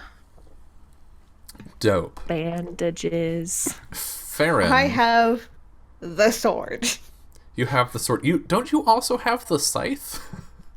I do still have the scythe, which Farron had never used because Farron cannot. I think can barely wield it. I think Allie just sort of gives you an odd look when you pick it up to like sling it on your back. Like, a scythe? Really? They've never used it. They have it, never been used. But look, it looks really cool. We're happy that you have it. Yeah, I mean, It's super dope. it's a great literally the backup weapon of a god, but whatever. It's whatever. I'm just carrying around NBD. with- That's neither here nor there. Yeah, I just have it with me. So I have the scythe. I have I can't remember the name of the sword anymore, but the Featherweight, I think. yeah, featherweight. A featherweight, and then I just have a whole bunch of adventuring supplies. Yeah, same. Nice. Yeah, so as you're walking toward the edge of the forest, Allie asks, "So, what's the plan?" I don't have one.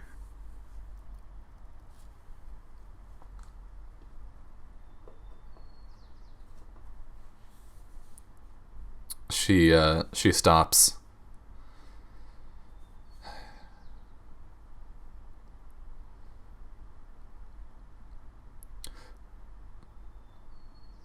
We might want one before we just go out there and die.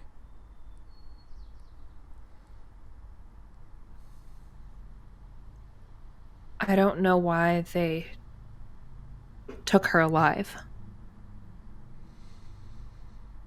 Maybe if I knew, then we could figure out a way to get to her, but they're not in the business of leaving people alive. They don't feel anything. They don't think anything. Not for themselves.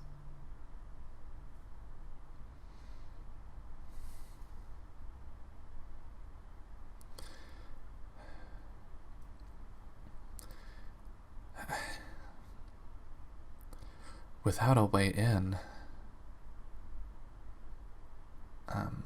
She turns and looks to you, Farron.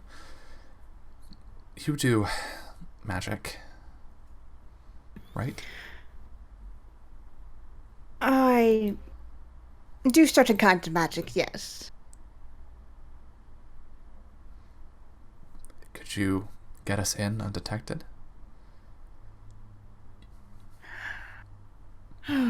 Well, my magic doesn't exactly work like that. But I could assist.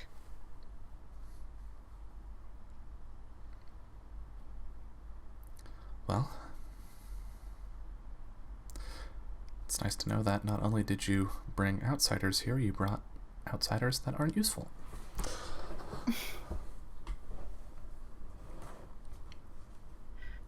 They can do more than I can by myself.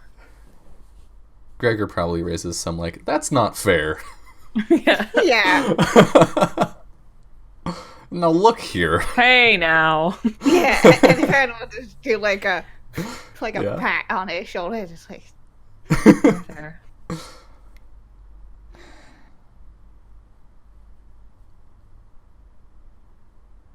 Well, this is your idea. We walking in?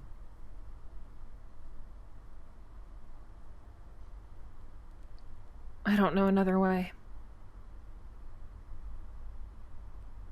I can't think of one.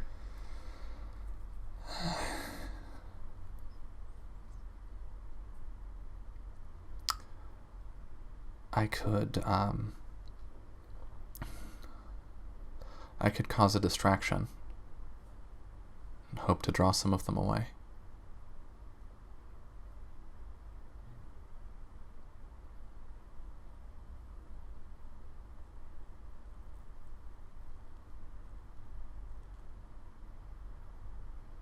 All right. I guess that's better than nothing. I do not know how wise it is to split up.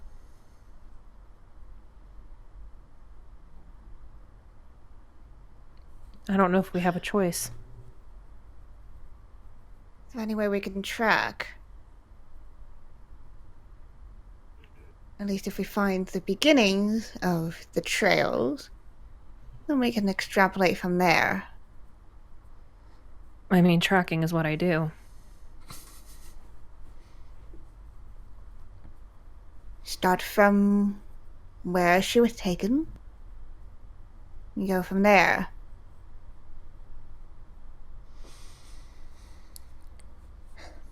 It's a start.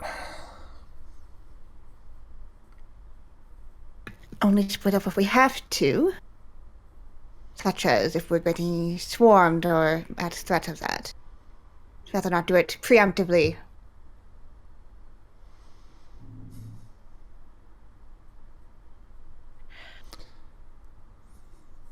Well, maybe they're not useless. Well, that's progress.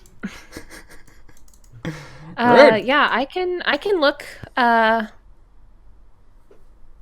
to see if I can see any signs of their encounter with them, with the undead homies.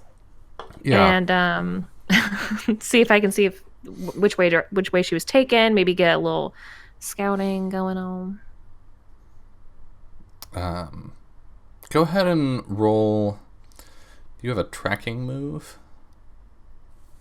Yeah, I do. Go ahead and roll that. Okay. And I'm pretty sure I get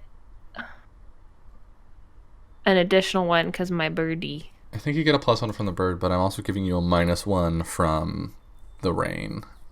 Boo. The weather is Okay. really not helping you. Yeah. Here I go. An 8. I follow the creatures until there's significant change in its direction or mode of travel. Okay. So we'll take this in order. So you hit the edge of the forest. And when you get there, Annika stops. This is as far as I go with you. She looks over toward the ridge. I'm going that way.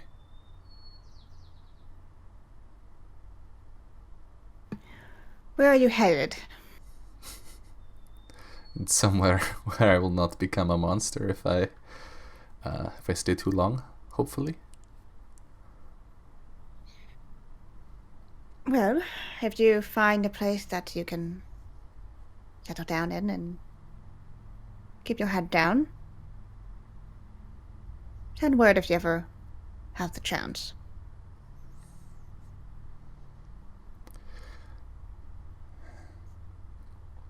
She looks at you with a pity.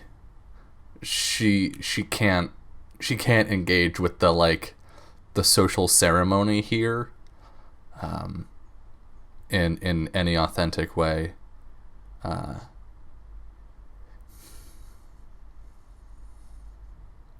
Don't die out there.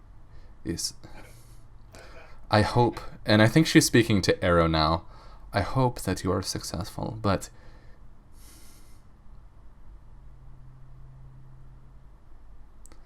dying gets no one anything. Just don't die. I don't plan on it.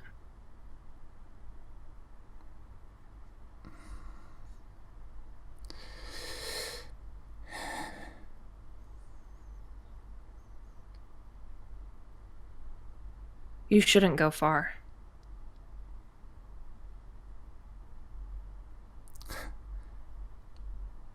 I don't think staying close is a good idea.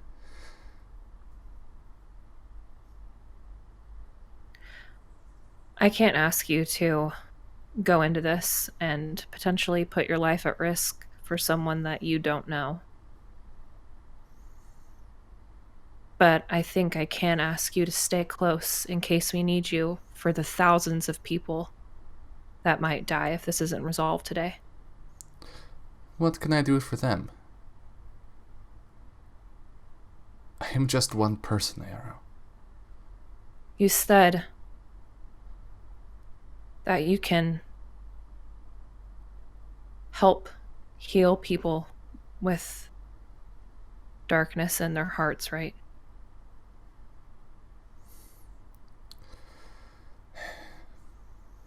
I do not see how that would be much help here. There are places out there that are much darker. This isn't just an army. There's something controlling them. Maybe just one. Something with a lot of darkness in it.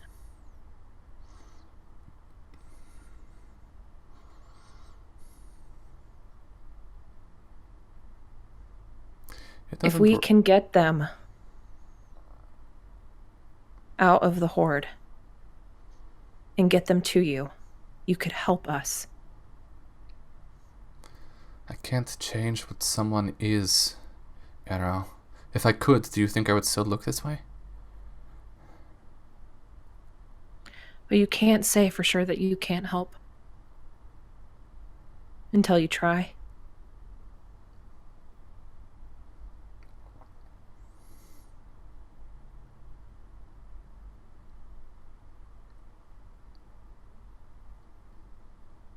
She sort of backs up a little bit. I think it's less that she backs up, more that she straightens up. She backs up in posture rather than stepping away.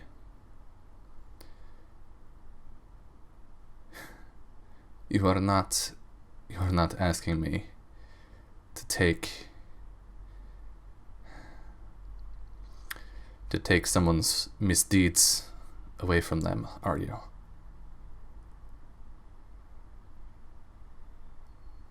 I don't know exactly what I'm asking.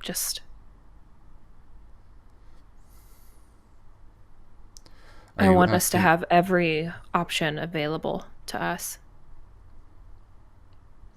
Are you asking?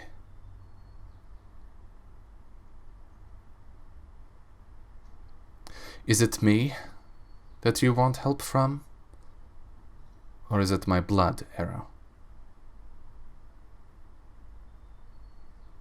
It's you. It's your choice, isn't it? If you help us or not.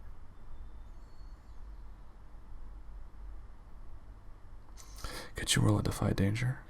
With charm and social With grace? my charm and social graces. The danger here is that she's not going to believe you. That's rude. I've never lied a day in my life. Here we go. That's 8. Not true. Ooh. Farron,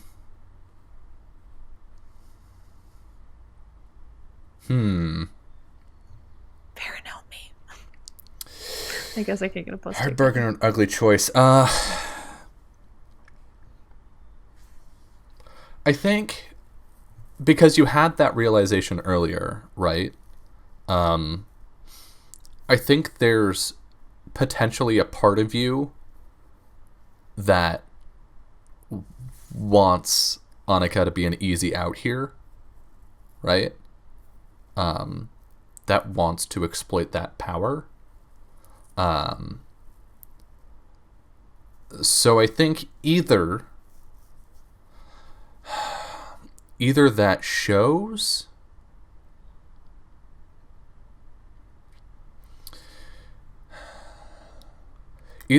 or there's something important that goes unsaid here.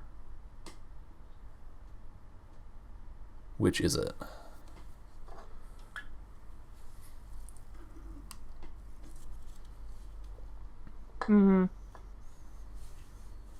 I feel like there's a lot that he's implying that he's not saying. He's putting a lot of weight on her, but I don't think he genuinely wants to like abuse the power that she has. He's like he's trying to guilt trip her, basically, you know? And probably maybe that doesn't come across super great. Yeah. So I think that's there then, right? Like he doesn't, what I'm hearing from you is that he doesn't want to use this power to like better himself and make himself stronger or do anything self-bettering, but he does want to leverage that, and the way that he's trying to do that is by manipulating her, by guilt tripping her. Yeah, right? He wants her to do the right thing. Because he thinks that they can't, right? Like he genuinely sees this as like potentially their only good idea. And I think she sees that. I think if she were a millennial, she would tell you it's not a good look. And she looks down at her boots.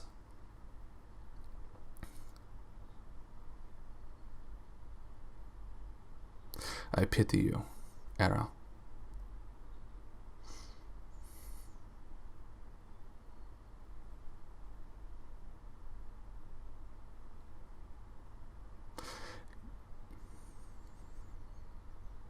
I really do.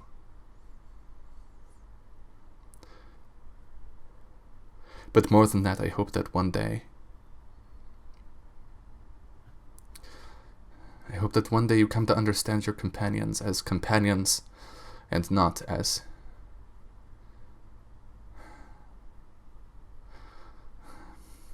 things to be used or left behind.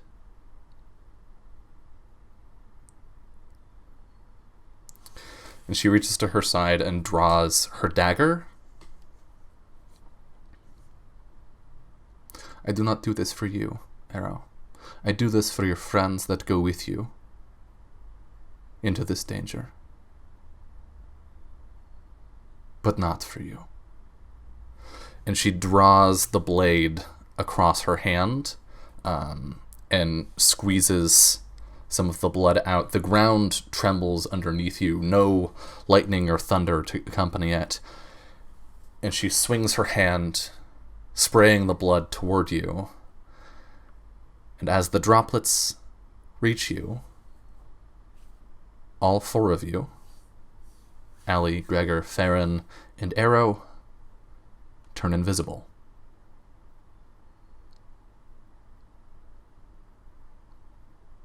And wordlessly, Annika turns to walk toward the mountains. And with that, we are at the top of an hour. I think this is a good time for us to step away for a break. When we come back, we will see what our invisible friends can do to rescue Hawk. See you soon.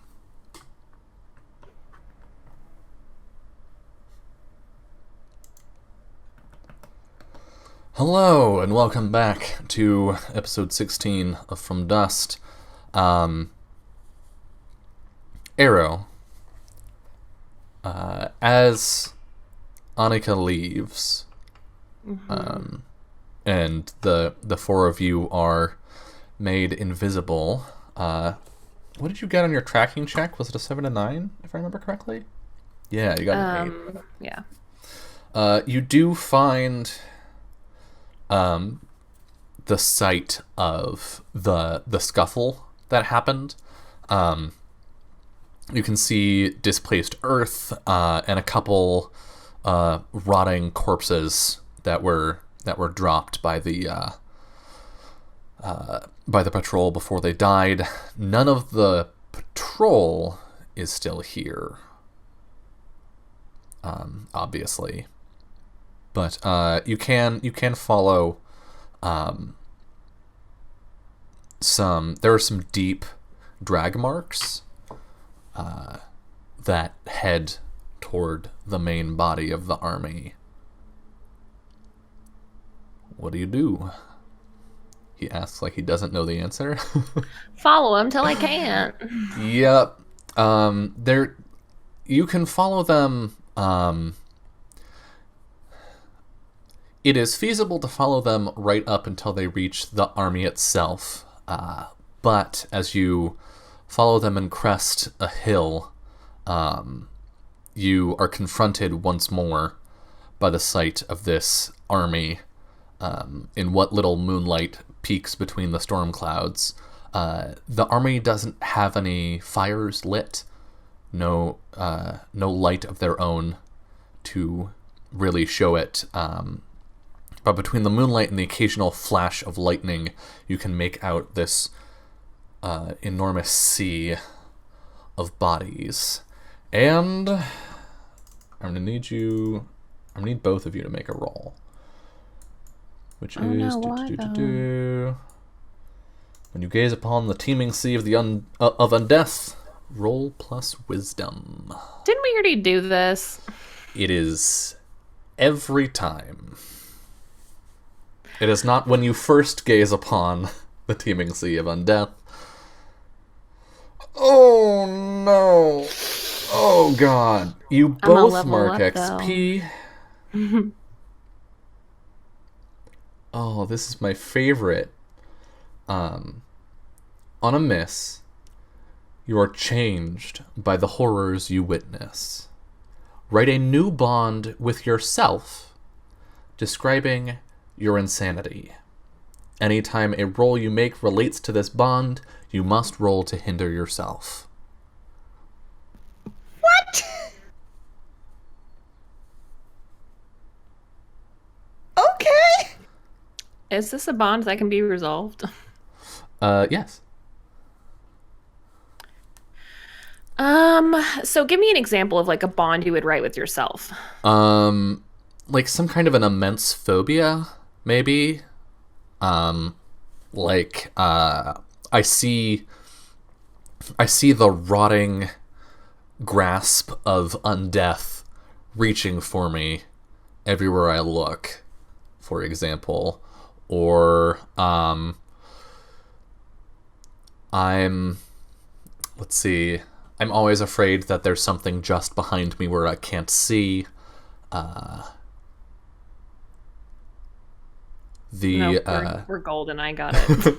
The crash of thunder reminds me of the silent gaze of the teeming undead, etc. What did you write for Arrow?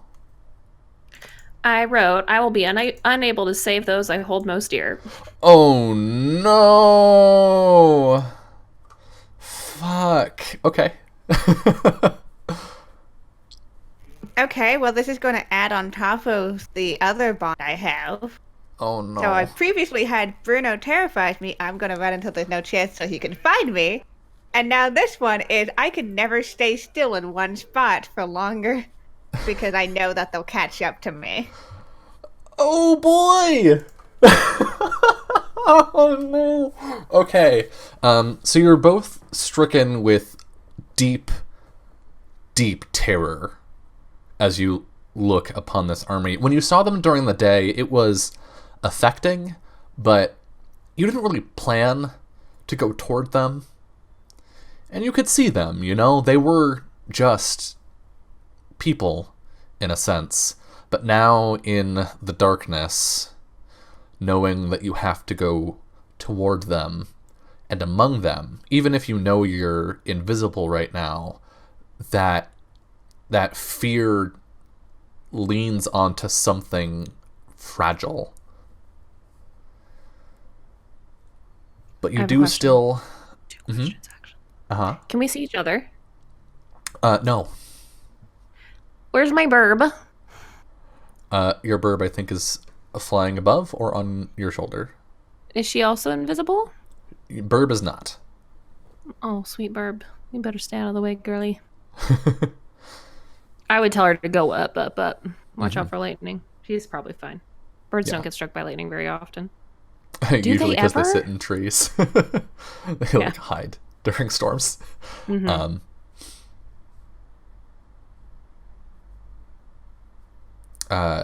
You are not paralyzed. You can press forward, though. And following this trail, it leads right up to the edge of this army. They're not really encamped.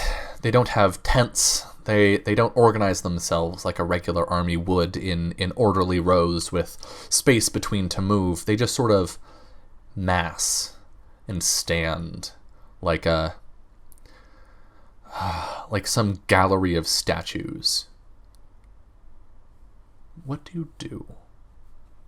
Before we got too close, before we were within like earshot, and obviously the storm is helping to mask our sounds, which is great. Absolutely. Arrow would want to make a train holding on to each other, because if we can't see each other, we will absolutely lose each other in this horde, which is the worst thing that could happen. And so he would organize them in a way that they're holding on to each other with him leading. Okay. So is the thought Arrow, then Allie, then Farron, then Gregor? Yeah, I think that'd be fair. Honestly, I think either Gregor at the back or Allie at the back. Yeah. I think what makes the most... I think Allie would want to be toward the front. Because this is personal for her too.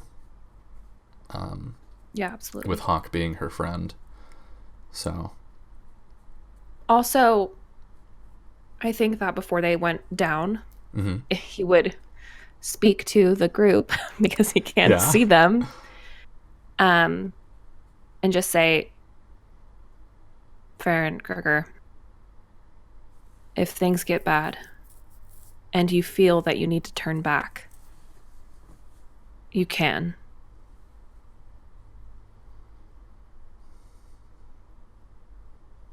I would never hold that against you. Well, presumably you wouldn't really have the opportunity since you would be dead. But don't worry, if things get bad, I'll make sure Gregor leaves.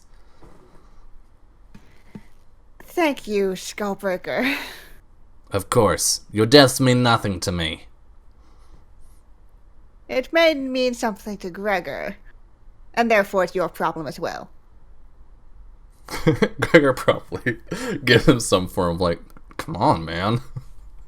These are my friends you're talking about. And Skullbreaker will launch into a lecture about how Gregor needs to let go of these sorts of things. Oh. Earthly ties and all that. Anyway, I just wanted to let you know. Thank you. All right. Hold on tight. And we will go into the horde. Okay, are you gonna just do the thing where you're like trying to nudge your way through a crowd, like, and hope they don't? Because they're not in orderly rows. Where, as we were looking down, as we were coming down over this hill, I would have been looking for the easiest path to kind of follow the direction with the most space between bodies. That way we can just kind of finagle our way through without hopefully touching any of them. Please don't make me touch these things. That's the goal. That's the dream. Wouldst thou like to roll discern realities? Sure, yeah, I'd love to. Here I go. I can't level up right now, right? Correct. Only once you rest. Wait, can we rest? No. Here we go. 13! Oh! Woo! Okay. The realist discernment. You know what? I'm really mad right now because I should have been taking one forward when I was trying to convince Annika to come with us. That's all I'm saying. Because it says take one forward when acting on the answers. True. She might not have hated me, but now she do. Okay. Oops. Let's see. Remember your bonuses, kids. Remember your bonuses.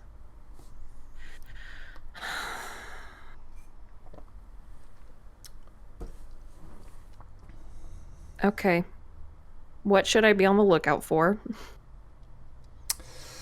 What should you be on the lookout for, other than the weather, which we've already covered? I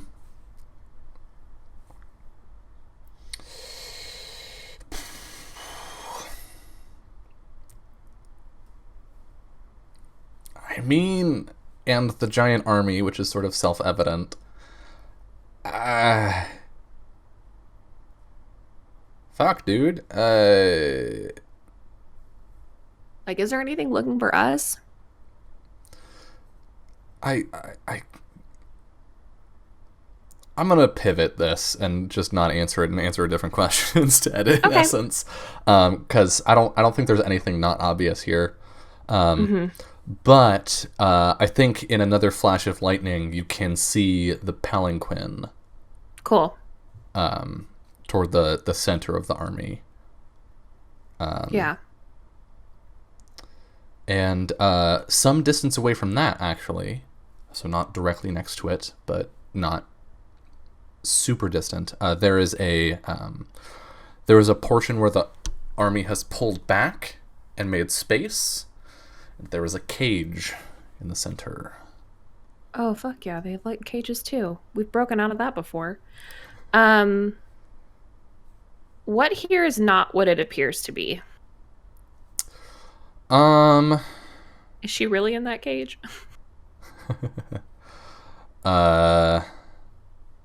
Here's not what it appears to be. Ooh.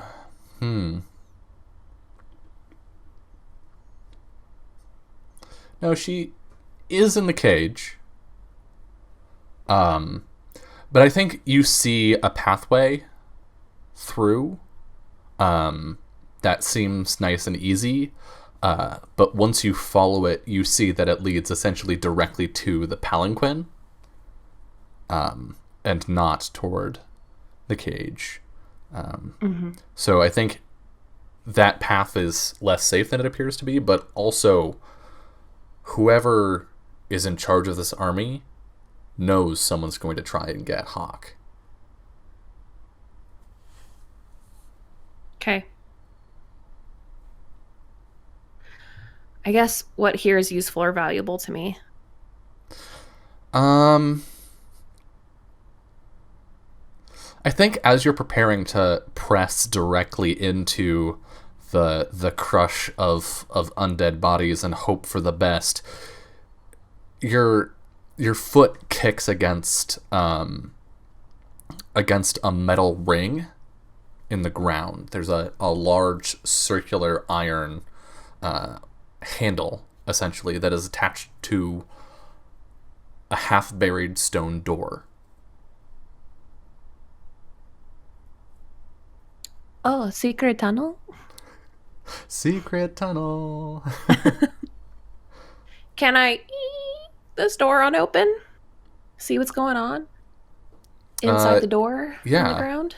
So you pull on the handle, and the stone grates against itself before you just drop the heavy door into the mud. And there's a tense moment as we look over at the army to see if there's any reaction, and there's nothing. But down below, there is a worn staircase that leads into some kind of underground space.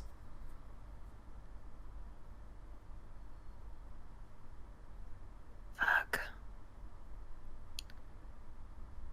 Oh, man. I can't even, look at the others and be like, what do I do?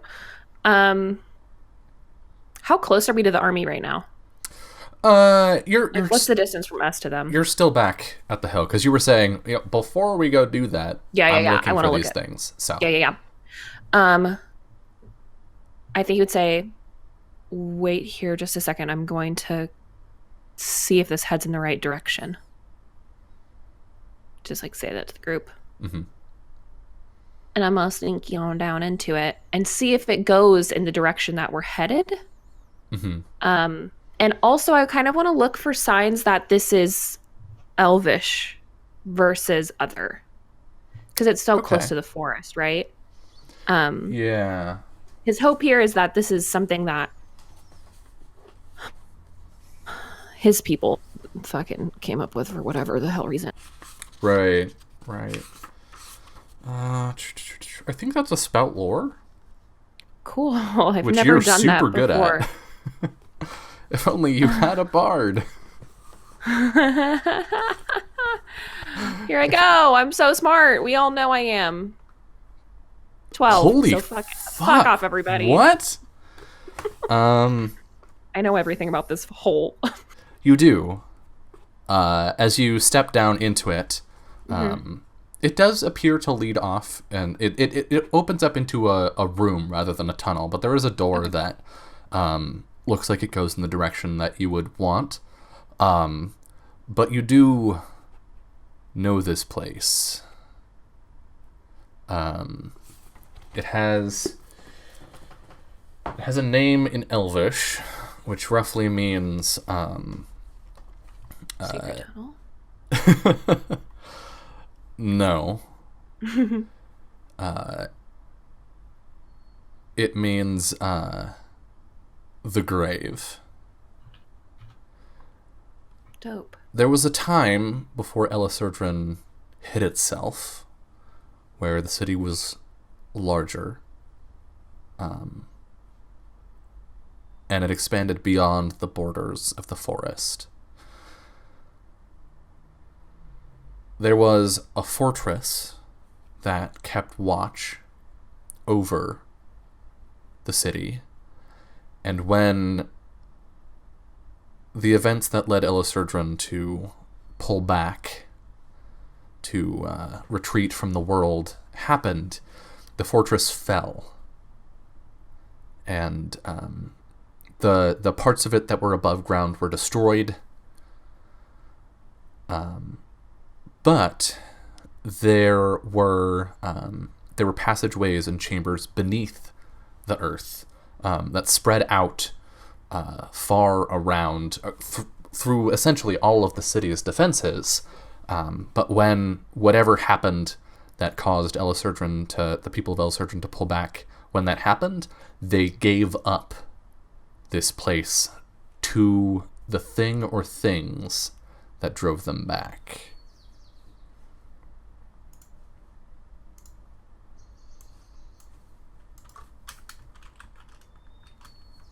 Are there other doors?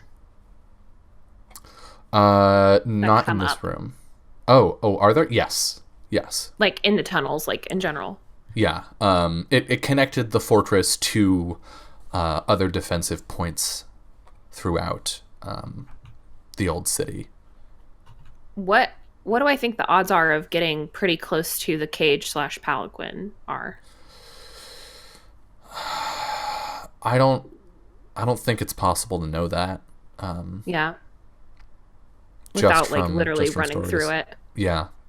I think you can keep a general... You have a pretty good sense of direction. I think you can keep a general check on how far you've gone and in what direction. And tell if a given exit is near the cage or not. But I don't think you can... You know from here whether it does. Yeah, so essentially he'll come back up and relay that information to the group, like explain what the grave is or whatever. Like Allie would probably know too, if I know. And like we just got lucky enough to find a door. And he'd say, I don't know that I can get us all the way, but we have an option, at least. We could travel underneath and see if anything comes up closer to the heart. Of course, there are risks involved in coming up straight in the middle of it, too. But we don't have to fight straight through. We can go under.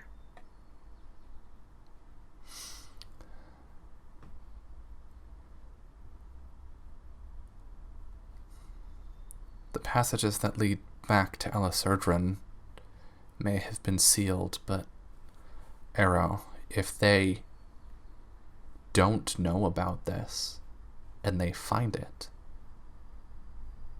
it could mean the end of the city.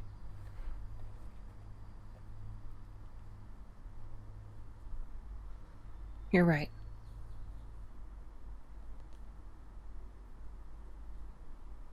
I wonder if they've thought about using these tunnels as a means to launch some kind of surprise attack.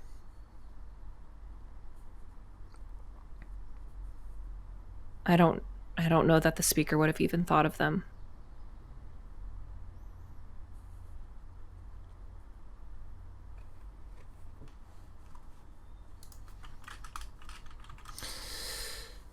Well, I guess we can tell ourselves this is scouting then.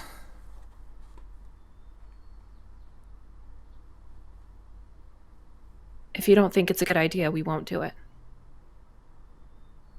And I think you feel yourself pushed to the side and you hear footsteps on the stone stairs as she just heads down. Yeah, he'll follow after.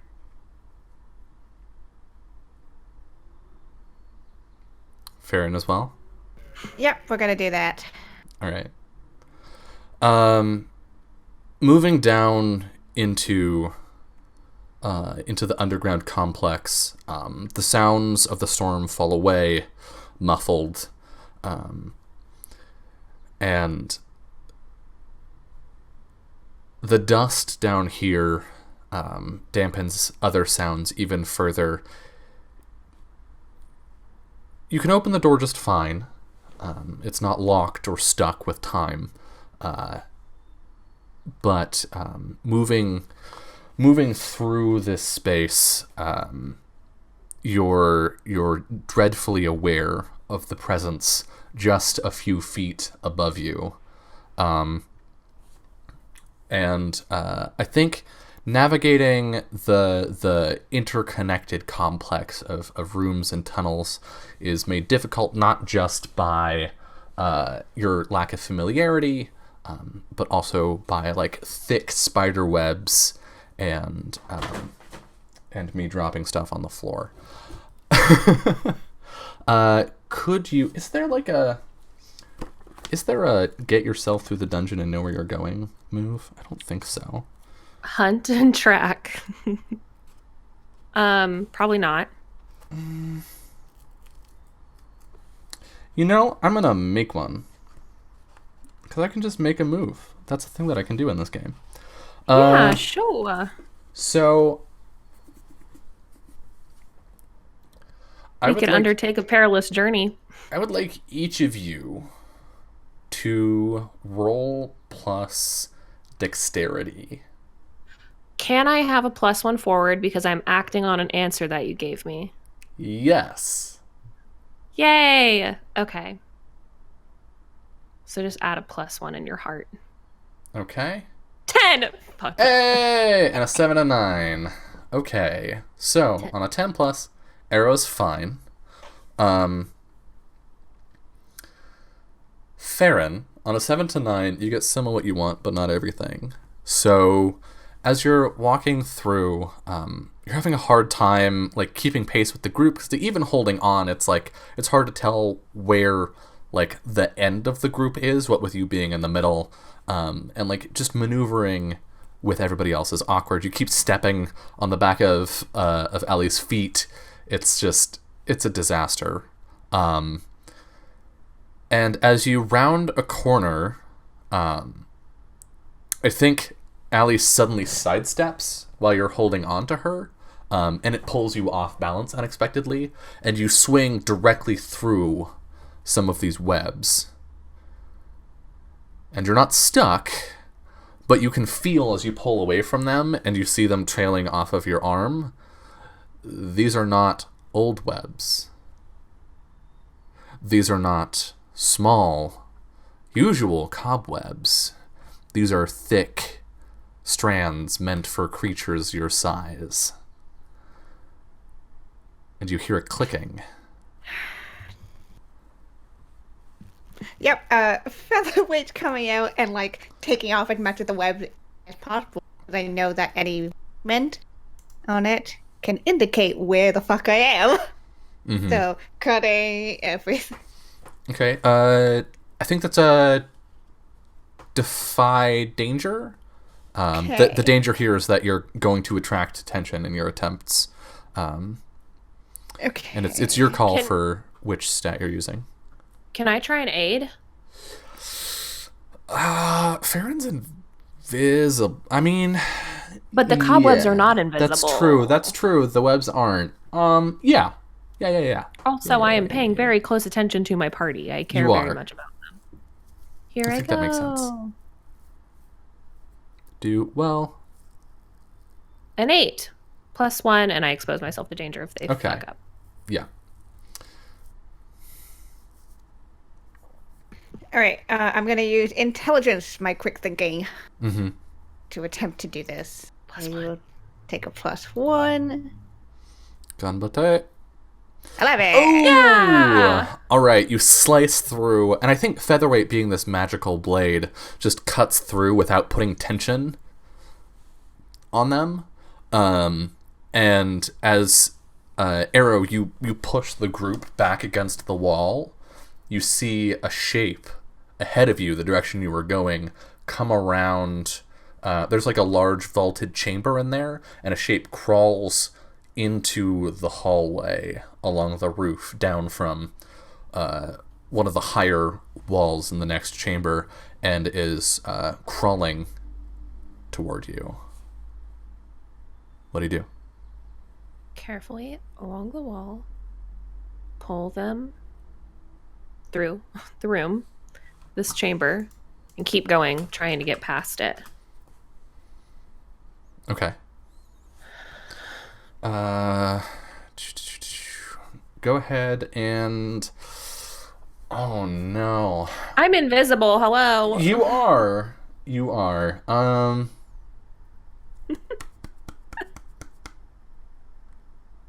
I can talk to it. Oh my god, you can. I forgot about that. Is it saying anything? It's like lunchtime. I mean, in essence, I think you've probably encountered spiders since you got the ability to speak with animals. And Sure. they're pretty rudimentary creatures most of the time. They're small. They don't have a whole lot of room for brains. This They're thing, big boys, though. These are dogs. this bigger. Big dog.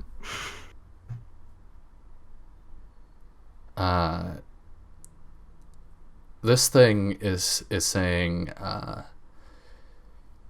yes, just wait a moment for Zima.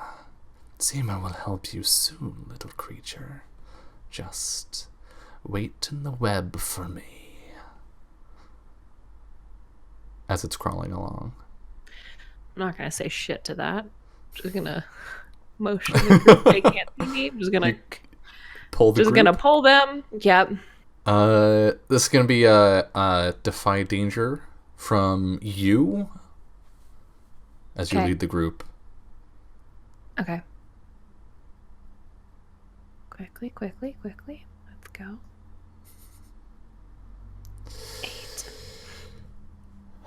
So you pull the group ahead through the hallway and past Zima, into this large vaulted chamber. In your hurry, as you keep an eye behind you on this creature, you kick something, and this bleached skull skitters across the floor, echoing off of the walls and the high ceiling, before coming to a rest sort of in the center.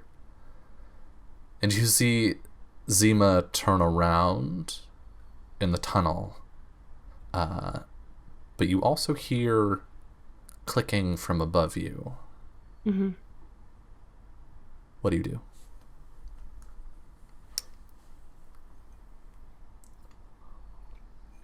There's really...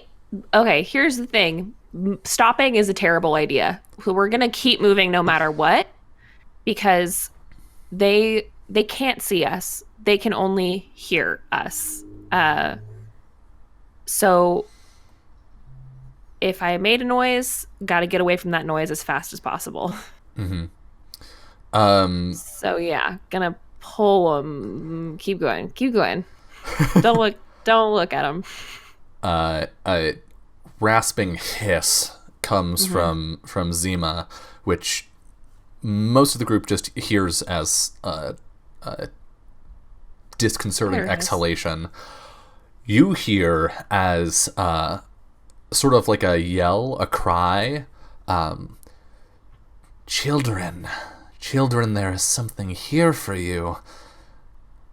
And you can see on the walls just like 100 or more of sort of like foot-wide spiders crawling along all of the surfaces.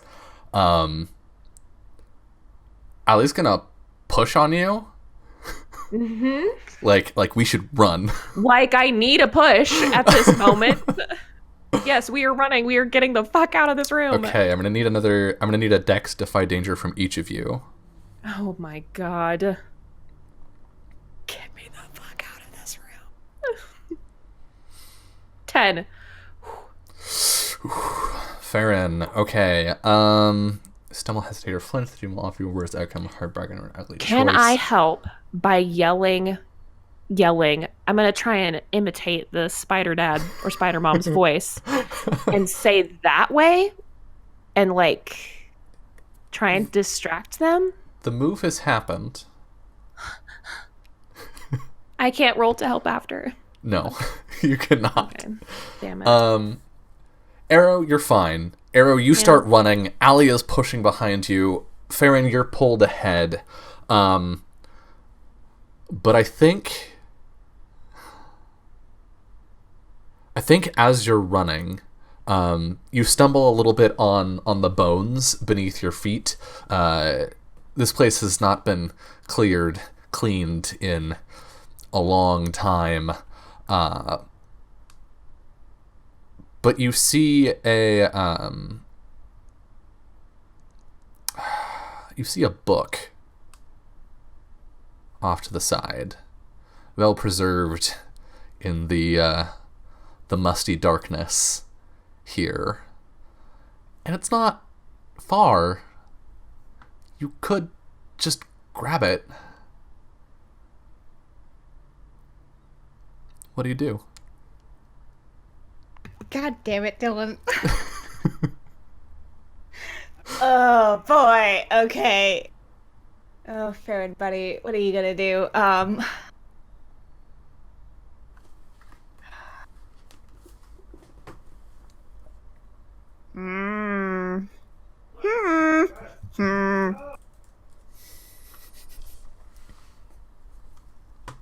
Yeah, Farron's gonna leave it.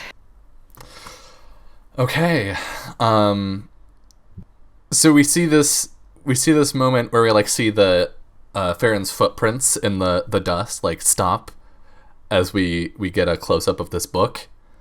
And then there's a oof as Gregor runs into you from behind and pushes you forward. And you carry out of the chamber into the hallway beyond.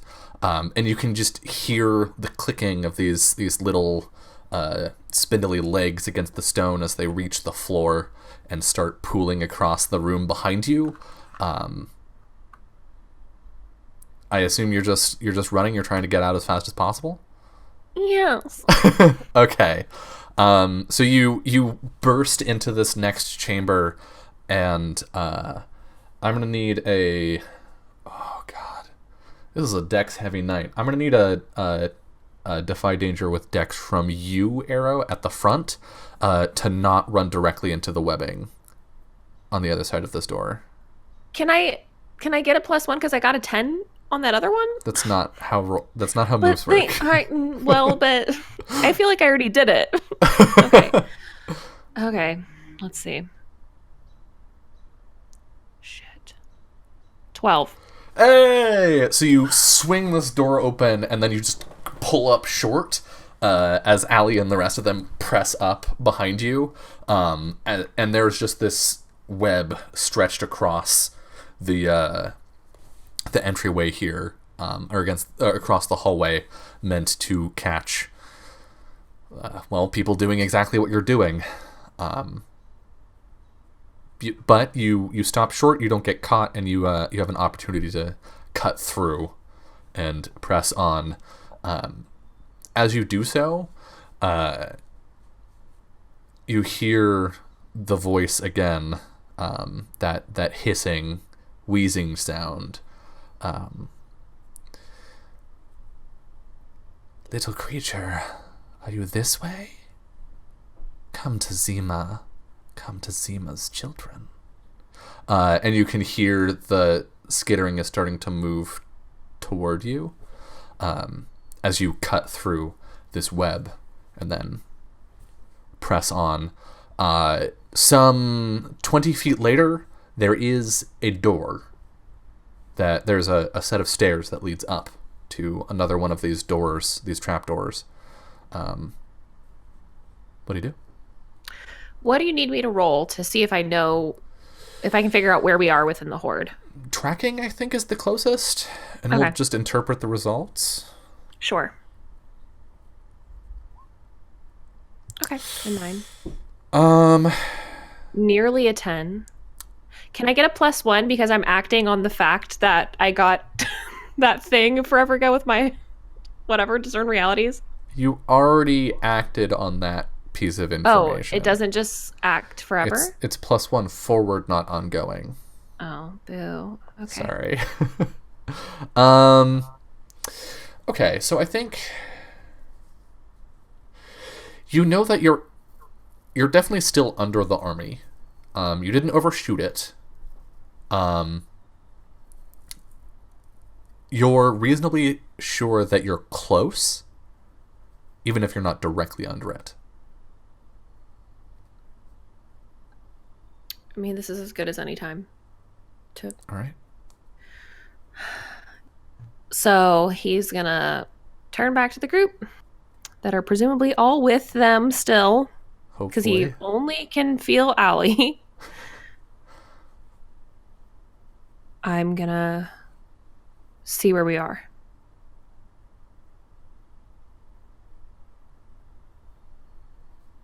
Be ready to turn back. And he's going to carefully peeky Okay. out the door. So you heave up against this stone door, and there's significant resistance. As I think we get a shot outside, and we can see that there is a zombie on top of the door that you're trying to lift, but it sort of steps off, and you swing it open. We see the stone land heavy in the mud. You are surrounded on all sides by the undead, but they do not move toward the door. They stand where they are. Okay. I'm going to try and push out. Get out of here. Okay. I want to get the others out, and I want to shut the door back. And I want, if I can, figure out a way to kind of close up, like hide it again. You step out and press up against these creatures, and they move to accommodate you. Not comfortably. They don't flow around you because they can't see you, but as you press against them, they don't provide significant resistance. And now that you're up on ground level, you can see that you're actually not far from the cage. You can see it some maybe 20 feet off. Yeah, you can beckon or pull on Allie, I guess, and pull the group up. As down below, Firin, you can hear the creature's like plastic sliding against itself. And Allie finally, after you wait to hear back from Arrow, pulls you up. You start heading up, and you can see the large one, Zima, step into the room and start making toward the stairs as Gregor takes the last step. Arrow and Farron, what do you do? I'm closing the door. Yeah, reaching, grabbing Gregor, closing the fucking door. Okay, so you grab this stone slab, lift it up, and just shove it over as this creature reaches the top of the stairs. It hisses, and you see all of the zombies around you turn to look at it simultaneously, and then boom, the stone door closes. And we cut away to the interior of a small curtained space. A close-up shot on a gray, desiccated mouth that just curls into a slight smile. And with that, we are at the top of an hour. I think this is a great place for us to take our final break of the night. And when we return, we will see what our heroes can do now that they are amidst the undead army. See you soon.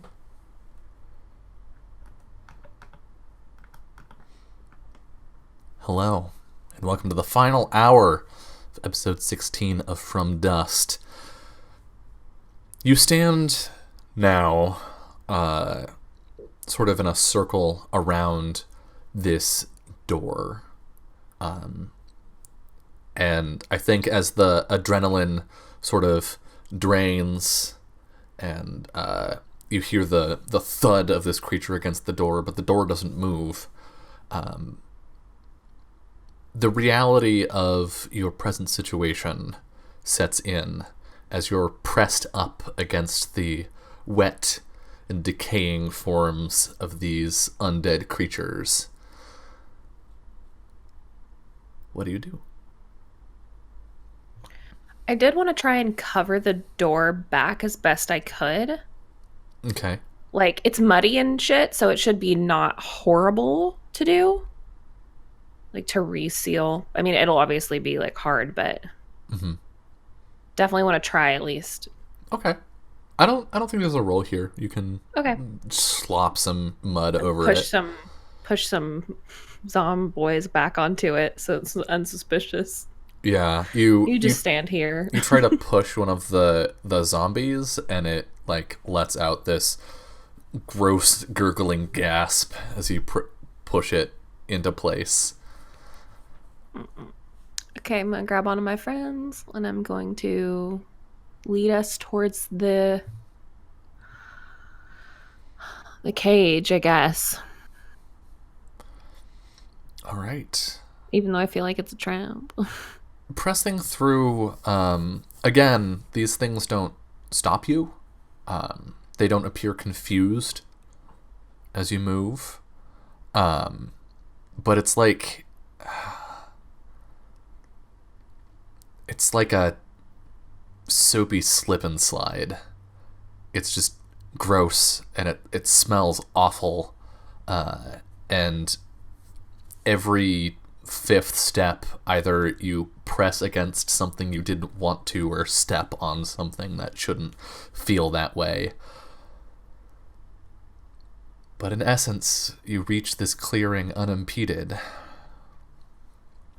and you can see this wrought iron cage formed of like it's a bunch of riveted bands that just sort of crudely keep Hawk in place. She's leaning up. She's slumped her back against the opposite end of the cage, just sort of laying in the mud and shivering. What do? Run over there. Okay. There's a tug, Farron, as Allie is pulled forward and an arrow breaks out of her grasp. And you can see the splashes of his footsteps in the watery mud. It's more of a puddle here, really, as he runs up to the cage. Hawk doesn't respond. As you approach, she doesn't appear to notice. I'm gonna. Are the bars like how far apart are the bars? It's more of a lattice than bars. But there's a space a couple inches across at each of the or between each of the slats. And she does appear to be conscious, correct? She's shivering. Yeah. So she's not dead. Whether she's conscious or not is a little hard to tell. Yeah. The cage is probably 15 feet to a side. Just as I was running around to the other side to get over to her, did I see like a door? Yes. How did they get her in here? There is there is a door that is swung shut and tied with a chain. But it's crudely constructed. Rushing up to her and getting onto the side where she is, she's breathing, but she's breathing with a bit of a rasp. She is definitely injured. She does not appear to be awake right now. I'm gonna lean as close as I can get, like given the cage, and whisper, "Hawk, are you awake?" She stirs and turns, and I think she looks at you, but more accurately through you. And she doesn't say anything. She's just looking around. Don't say anything, but I'm here. And she like blinks some of the water out of her face, which now that you can see her, she's no longer in shadow, is just horribly swollen. She's on her last legs, and she pushes herself up and reaches to hold on to the lattice of the cage. Mm-hmm. He reaches up and like puts his hand over hers. She smiles and laughs, but then coughs as that sends a cascade of pain. She looks around and opens her mouth to say something and then stops. And she feels her head and sort of gestures toward the door. I think that somebody expected us to come to get you. So I'm going to have to be careful, but we're going to get you out of here.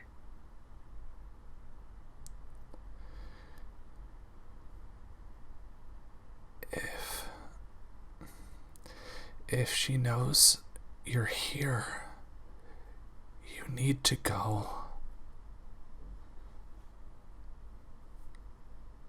I'm not leaving you here.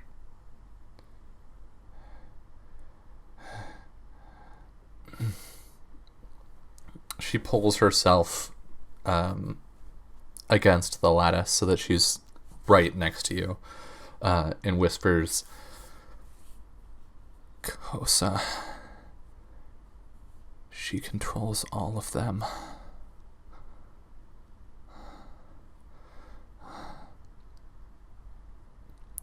She doesn't... It's just...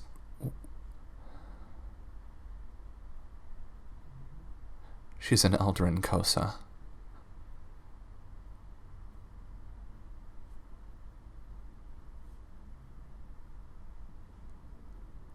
Does she have any weaknesses that you saw? She coughs, and she coughs up a little bit of blood.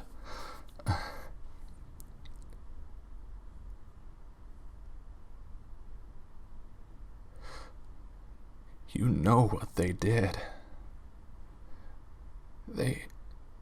And she told me she's the one that made us. Kosa. She calls herself the creator.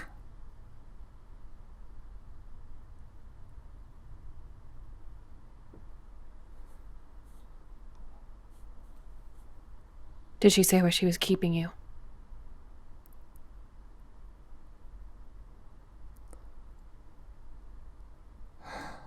No. She had all these questions about the city, about the forest, where the magic comes from. I didn't tell her anything, I swear.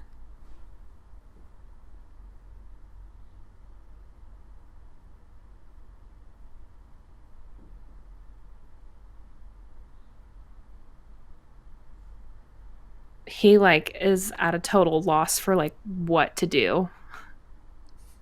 And he squeezes her hand. Kosa, she told me her name. And what she looks around at the gathered undead. What she calls this. Her name is Creator Ilmogara. And this army is the unbidden. Go back to Lothian. Go back to anywhere. If she's who she says she is, there must be a record somewhere, if we look back far enough.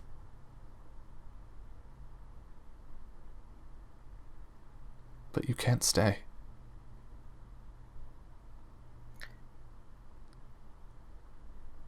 Did you hear me when I said I'm not leaving you here? Kosa, there's no getting out of this for me.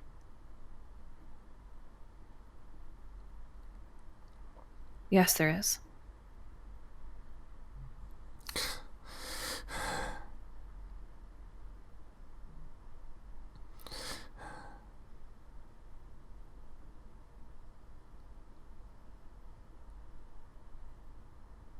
Even if you can get that door open, then what? You turn me invisible too?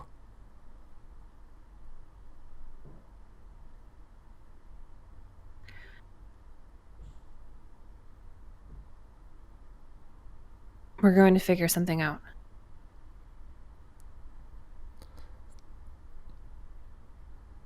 There's doors that lead down into the ground.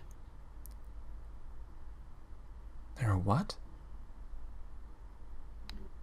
You don't need to worry about it right now. We just have to get you out. And I didn't come alone. I think Allie probably comes up at this point and like puts a hand where she like reaches awkwardly trying to until she finds your back and then like works her way up to put a hand on your shoulder to show that she's there. Hawk, I'm here. We're gonna do what we can. But when it comes time to run, you need to run. And Hawk sort of like looks around. How many of you are there? There's 4 of us.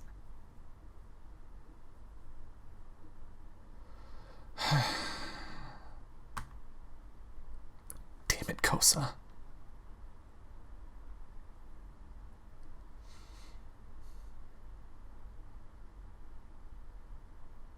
If you can run, we can run around you. We can act as a barrier. She pulls herself up to stand, and she clearly has to like hold on to the side of the cage to get up. I can try. If you can't run, I'll carry you.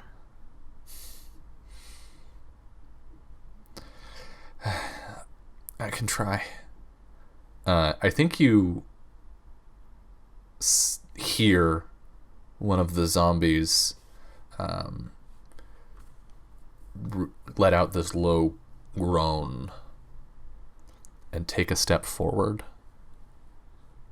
And as you look around, you can see that all of the undead on this perimeter have turned to face the cage.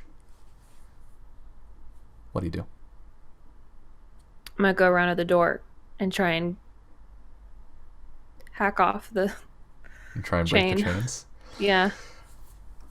Or pull them off. Is there a lock, or are they just kind of like... I think this might be a place where you want to Jaeger pilot Gregor. Gregor. Because Gregor has a thing. Doesn't Gregor have like a smash this thing? Gregor has a specific move for this. We're I think whispering. it's Gregor, get over here and smash. Ben Barr's lift gates. Yeah. Yeah. We need Gregor's help. If one of you wants to roll that. Yeah. What is it? It's Ben Bar's lift gates. Oh, well, It I should can't. be in his moves list. I can you can't not get into his access sheet. the character sheet? Mm-mm. Oh. No. Can be edited and controlled not. by everyone. I trust you not to dick with each Oh, other. fuck yeah. He's about to get no money. I'm about to take it all. Okay. God damn it, Summer. I trusted you. Ben Bar's lift gates. Oh, fuck. Okay, here we go. A 9. Ooh, choose 2. It doesn't take a very long time. Nothing of value is damaged. It doesn't make an inordinate amount of noise. You can fix the thing again without a lot of effort. Choose 2. No noise. Doesn't take a very long time. Okay. I think he comes up and is like, I can't use Skullbreaker on this. It'll make too much noise. And you offer him your dagger, and he gets that into the chain and manages to like twist and break the chain, but in doing so, he breaks your dagger as well. Fuck that dagger. I didn't even need it. I don't care. I don't care. And it the blade drops point down into the mud. I had two. Nice. The door swings, lubricated by the rainwater, thankfully, quietly open, and you hear... I don't think you even hear it. You feel a ripple through the army as individually, or like collectively in concentric circles, the entire army turns to face this area, and Hawk hobbles toward the door. She can move of her own power, but she's not particularly strong right now. I will literally carry her out of here. Okay. Or Gregor will, Mr. Strongman. Sure, Gregor can pick her up. That means he won't be able to help you with Skullbreaker, but he can help you by carrying Hawk. And as she sort of levitates off the ground, you hear a voice. So, this is what it takes. Trickery and magic. And the palanquin has been passed overhead by these undead to come right up to the edge, or maybe a few feet back at this point, but it is moving toward this cleared area.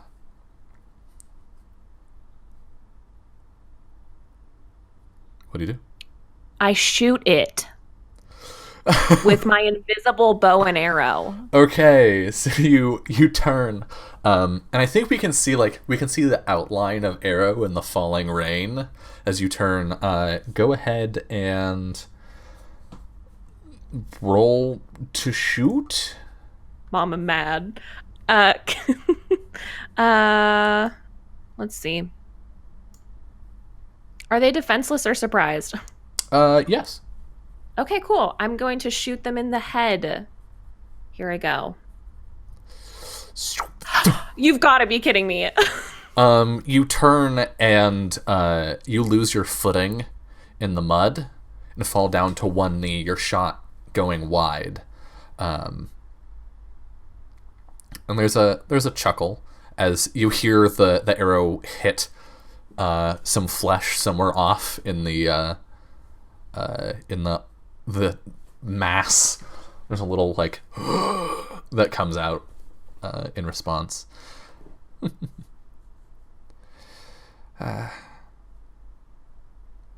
Always want to try, aren't you? And the palanquin reaches the edge and gets lowered down.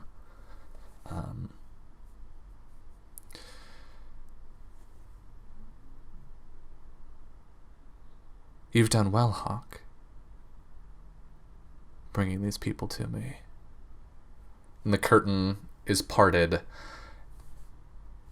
by a emaciated gray hand, and this thin, grossly thin, beyond even the original proportions of the otherworldly creatures that are the Eldrin, this bony, 7.5 foot tall person steps out, robed in black and silver robes that you recognize.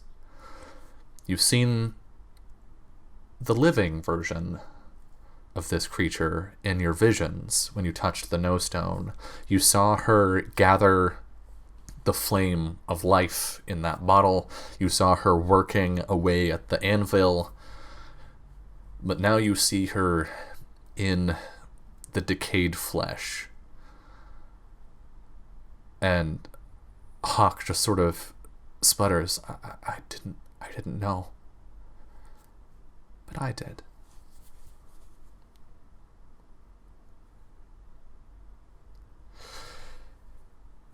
The creature waves a hand, and as a pulse moves through the rain and it hits each of you, you become visible.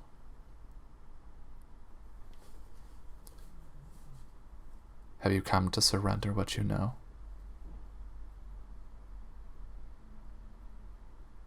I shoot it again. Okay, roll it.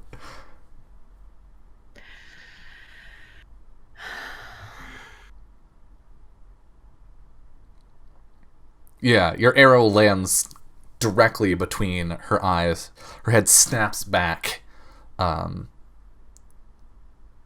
before she brings it back down. You must know by now.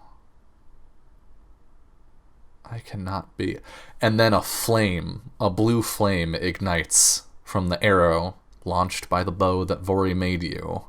This iron shard ignites, and she shrieks out. And the army collapses toward you. What do you do? Run. Okay. You make a break for it. You think you remember where that door was? You're pretty sure you can make it there. Go ahead and this is gonna be defy danger the whole way. How you do it, what stat you use is up to you. Whether you're enduring the blows of these creatures, trying to push through the crush, or trying to dodge out of their way, or if you have a more ingenious response, let me know. But this horde is collapsing on you. I'm also just like to say I'm Legolasing the fuck out of this entire thing and using the bow as a melee weapon, which is the other cool thing that I do. Awesome. But yeah, the goal is to get there as quickly as fucking possible. Allie can help you defy danger.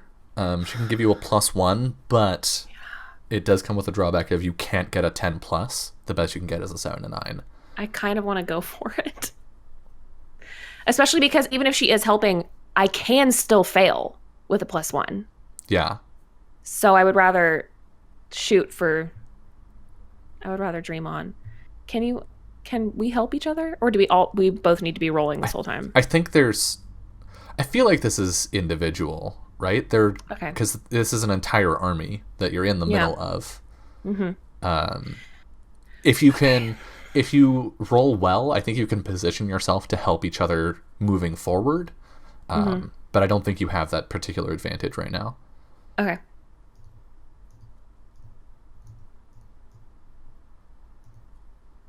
$12. Okay. And how are you defying the danger? By being fast as hell. Also, by knowing where the door is. Okay. I have a perfect memory. Thank you. And I am a tracker. Come on, buddy. How are you avoiding the danger?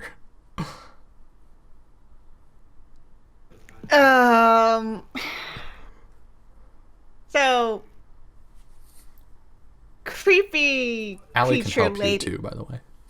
Cool. Creepy creature lady is currently screaming with an arrow in her forehead that's on fire. Yep. And that seemed to have triggered the army thing. Yes. It's like a defensive reaction. She was just sort of toying with you before, and now she's trying to murder you. How far away is she from you? 20 feet? Maybe? And how far away is the door? further than that. And through undead. Oh no. I don't like the thought process that I'm seeing. I don't like thinking faces right now.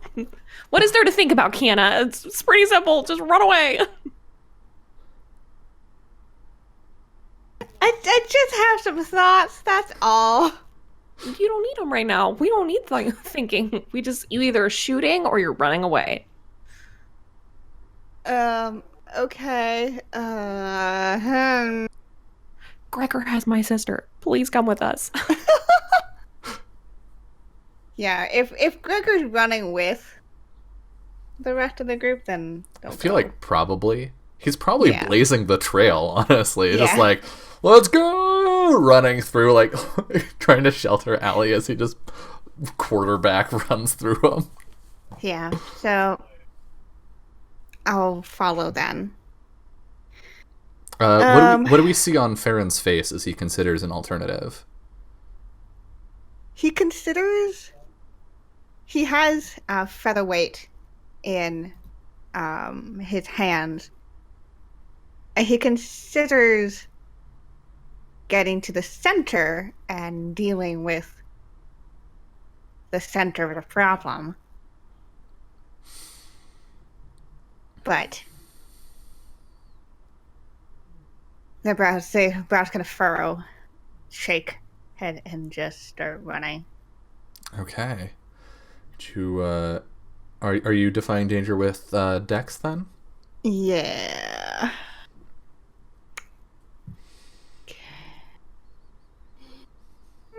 Okay, let's try. Okay. I'm gonna give you a worse outcome. You're gonna take some damage.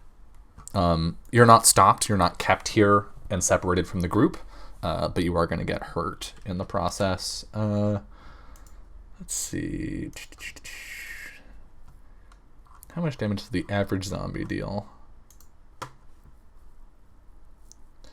I don't know, Dylan. Ouchies amount. Ouchies. With their little bony teeths. Okay, so you take 4 damage, as one of these things bites into your arm, and pulls a chunk away. But you can keep running, as the rain will hopefully disinfect your wound as you go. You press into the horde, and you manage to get about halfway there before you hear the grating sound of iron on bone. She pulls this arrow out of her head, and begins speaking in a language that none of you speak. And you see, as you're running, some of the undead that were around you pull back away from you, and you see the rain on the ground starting to rise up. What do you do? Can I turn around and shoot her in the head again? Yeah, you can try. Yeah, I can. I can do it, is what you mean. I'm guessing this is not a surprise attack this time. No. She's got meat shields now. Meat shields. Here I go. 10. Ooh! Alright. I think you draw down and get ready, and you see a zombie like rising up into your line of sight, and then Allie comes around and just clocks this thing in the side of the head with her elbow, pushing it out of the way as you loose. The arrow flies true, strikes Ilmagara in the chest. She reels back, and the rain around you drops again, and you can continue running. I'm gonna need a defy danger from Farron one last time as you slide up to this door.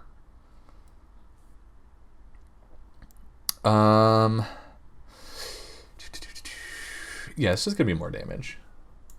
I'm just gonna hit you again. It's only 1.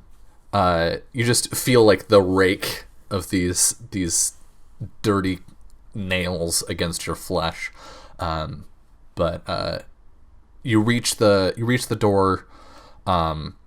Gregor is like trying to shove these things back to give room for you to open the door. Are you gonna try and take another shot, Arrow, or are you gonna work on the door? I'm gonna. I think I want to shoot her again, Okay. just one more time, because I do know that when that door opens, the likelihood of there being a shit ton of spiders there is pretty high. Pretty high. So I do want to be there with my cool sharp bow, ready to fucking cut into these mofos if I need to, or just let the spiders out. Like be like, look at these gifts we brought you. So I'm gonna shoot her one more time. That's gonna be my goal. All right. Here I go. 10. Boom. All right. She looks at you as the second arrow impacts the other side of her chest. And you can tell, like, that first arrow that caught on flame, it hurt. But it, more than that, I think it surprised her. But now she knows what's coming, and she doesn't move toward you, but she does raise her hand, and you see a light gathering. She is not harmed by your arrow. Meanwhile, Open the door. I think Gregor like sets Hawk down, or like Allie braces her and helps her stand, while he just swings Skullbreaker down on the door. And would one of you roll Benbar's? Actually, no, it doesn't matter. None of the consequences here matter. So he just swings down into the door, and it cracks open, and spiders swarm out. You can. Oh God, is there a roll? Gregor has a shield. Yeah, Gregor has a shield. I think Gregor manages to deflect them away from him and the NPCs. But I think each of you is going to have to make a roll to be like, attack the zombies, please. I'm literally going to yell that, though. In Spider. You can do that. Could you roll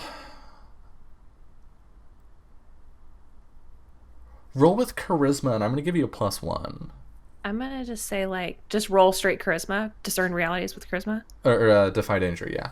Or, yeah, whatever. I'm going to be I'm going to try and be lunchtime children. Yeah. Because that's what Mom called them. Like copy Zimas. Yeah. +1, you said. Mm-hmm. Okay. Here we go. 8. That's pretty good.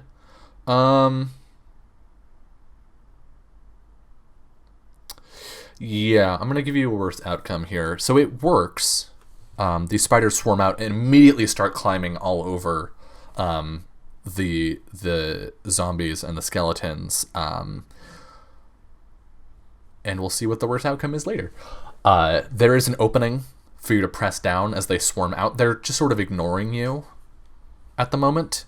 In their crush to get out of their enclosed space. Do you push in, or do you wait for them to be gone? Kiana, I feel like just go in. Yeah, at this point, probably. Okay. So that was a zombie getting taken out. Yeah. The 5 of you pile down into this entrance, stepping on some very large spiders as you go. And you run down into the chamber where Arrow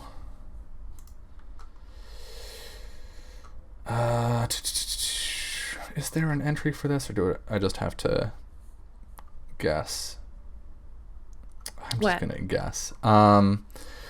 You run down, the last one down, and you feel a sharp pain in your back. Mm-hmm. Oh, Jesus. As 2 fangs bite into you. Mm-hmm. and you just feel this like thump, this pulse as venom is pumped directly into your bloodstream by Zima, who whispers, "Hush, hush." And you take 12 damage. I did. So, which actually I haven't been updating HP. What does that bring you to? 10? I'm at 9. 9. I thought your max was... 22, but I had already taken 1 because fucking Right. Tarathiel. What a dick. All right. What a dick. He didn't know. And Farron, you are at I'm at 14. 14. All right. They're fine, and if they have a clear shot of seeing giant spider just bite into my friend, I'd like to do something, please and thanks. Yeah. You see Arrow seize up, and like his breath catches as his lungs are paralyzed, and this enormous creature, probably, I don't know, 5 feet tall, presses him down into the dust. And you want to do what now? You know what? Let's pull out the fucking sword, because I already had that out. All I'm right. gonna hack and slash here. Okay, yeah, go for it. With featherweight. Do. That's a 9. 7 to 9. You trade damage. Yeah. I do have duelist parry, so now I have a +1 armor. Going forward. So it pulls its fangs out of Arrow as you approach, and you manage to cut into one of its legs. Roll damage. Just barely scraping off of its hard chitinous body, and then it lunges forward with unexpected speed and bites you. Oh, only a little bit. The fuck? It doesn't manage to get a solid bite in and inject its venom. I think it more like pushes you back against the stone wall. Yeah, I only take 1 of that because... Rigged. Definitely. All right. Am I still paralyzed? If so, the way I'm handling this poison is any action that requires you to move is going to be a defy danger. With Constitution, I think is endure, right? Yeah. Okay. I mean, I want to smack it. Okay, you can try. Okay. I'm going to try and get up first. How's that? I'll defy danger with Constitution Sure. to stand the fuck up. Oh, here we go. 7.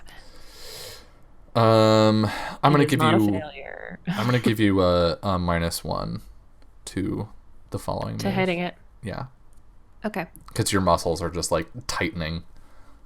Is it far enough away for me to shoot it? Or do I need to? I think it's pretty smack much on it? top of you. Okay. I'll smack it then. Hack and slashy with my bow. So 9. Boom! Oh, a 9, meaning you'll trade damage. Okay, so go ahead and roll your damage. Okay. 7. Plus Uh, 1, because it's a special weapon. Right. So you swing this bow and cut deep into its. I'm not going to Butt. Google spider stuff. Thorax, I think. Yeah. Into its spider butt.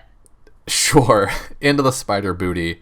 It wheels around, sort of your bow catching in its shell, throwing you off balance, and then descends on you. Go to sleep. And it's going to deal I am 7 more almost dead. damage. I am at 2. As it just fills you with venom. You feel your throat closing. Let's see. What moves does Hawk have? Can Hawk help here? Does Hawk have a Or melee Allie. thing? Or Allie does Gregor. not. Allie does not have a melee thing. Gregor could if one of you wanted to roll for Gregor. I'll Yes. hack and slash for Gregor. Hawk can help. Okay. It's Should I roll for Gregor too? Yeah. So real quick, you get to choose if you want him to take Hawk's help. When you deal damage while Hawk aids you, you add her skill, which is 4 to the damage done. If your attack results in consequences, like a counterattack, Hawk takes the brunt of it. No, I don't want her help. Okay. Here we go. Don't kill Gregor. You don't. 14. All right, you get to choose. Just roll his damage, or do you want to open him to attack and deal a bonus 1d6? I think he can take it. Canna back me up on this, right? It's not your character. He's at full health right now. He's at 26. He is. He's at 26. So even if he took max damage, which we've seen, is an ouchie. Canna, tell me. I will take your... If you say no, don't do it. I think. Okay, let's do it. Okay, so here's the official damage, and then I'll roll the extra 1d6. All right, not bad, not bad. 3, so 10 total. All right, and let's see how much damage he takes back. Ooh, Jesus. Sorry. I'm sorry that I did this to you. Almost half his HP. So I think what it is he steps up to attack, and Zima just bum rushes him and bites down and in past his shield and his armor. And we hear Skullbreaker shout, "I have important plans that need him!" And we just see the hammer slam down on its head, and there's a crunch and a sickening squelch. And the creature just curls in on itself. As Gregor steps back.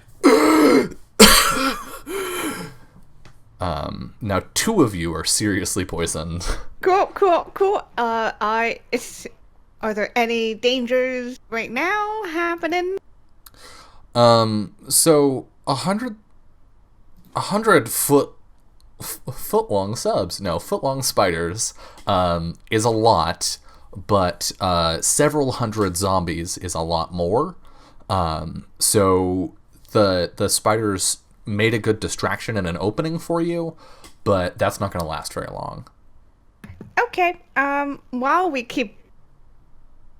Just to get us start fucking moving. Did you want to discern realities? Maybe. Sure. See if you can get more. I think Farron is discerning realities. I don't think Arrow's doing shit right now. Listen, here the only concern that in his literal dying breath, he would want them to collapse the tunnel in. Okay. So, just so you know. Okay, so there's a couple of things I would like to discern realities, but I also would like to do some magic. Oh, that would be smart. You've got some hurdy boys. I can heal. You can. I'm a Or bard. can you? Let me try. Last time you tried it didn't go well. Actually, I'm going to try. hold on. I need to look at your character sheet real quick. Farron, oh yeah. Yeah, I don't think your Bruno thing comes into play here. I mean, it would, but it doesn't have the same mechanical ramifications as your personal one, and I don't think your phobia really applies. So I'm not gonna have you roll to hinder yourself. Cool. Let's cast some good old magic-y magic. First on Arrow, because Arrow's like fucking super. Yeah, 8. Boom! Alright, your spell still works, but you draw unwanted attention. I'm gonna draw attention to myself. Reverberates to other targets, affecting them as well. GM's choice. I mean, I always have it reverberate, but I'm going to do this to help you, and it's going to affect Gregor and Arrow. both of them. Heck yeah. 8 points of healing. Gregor's almost back to full.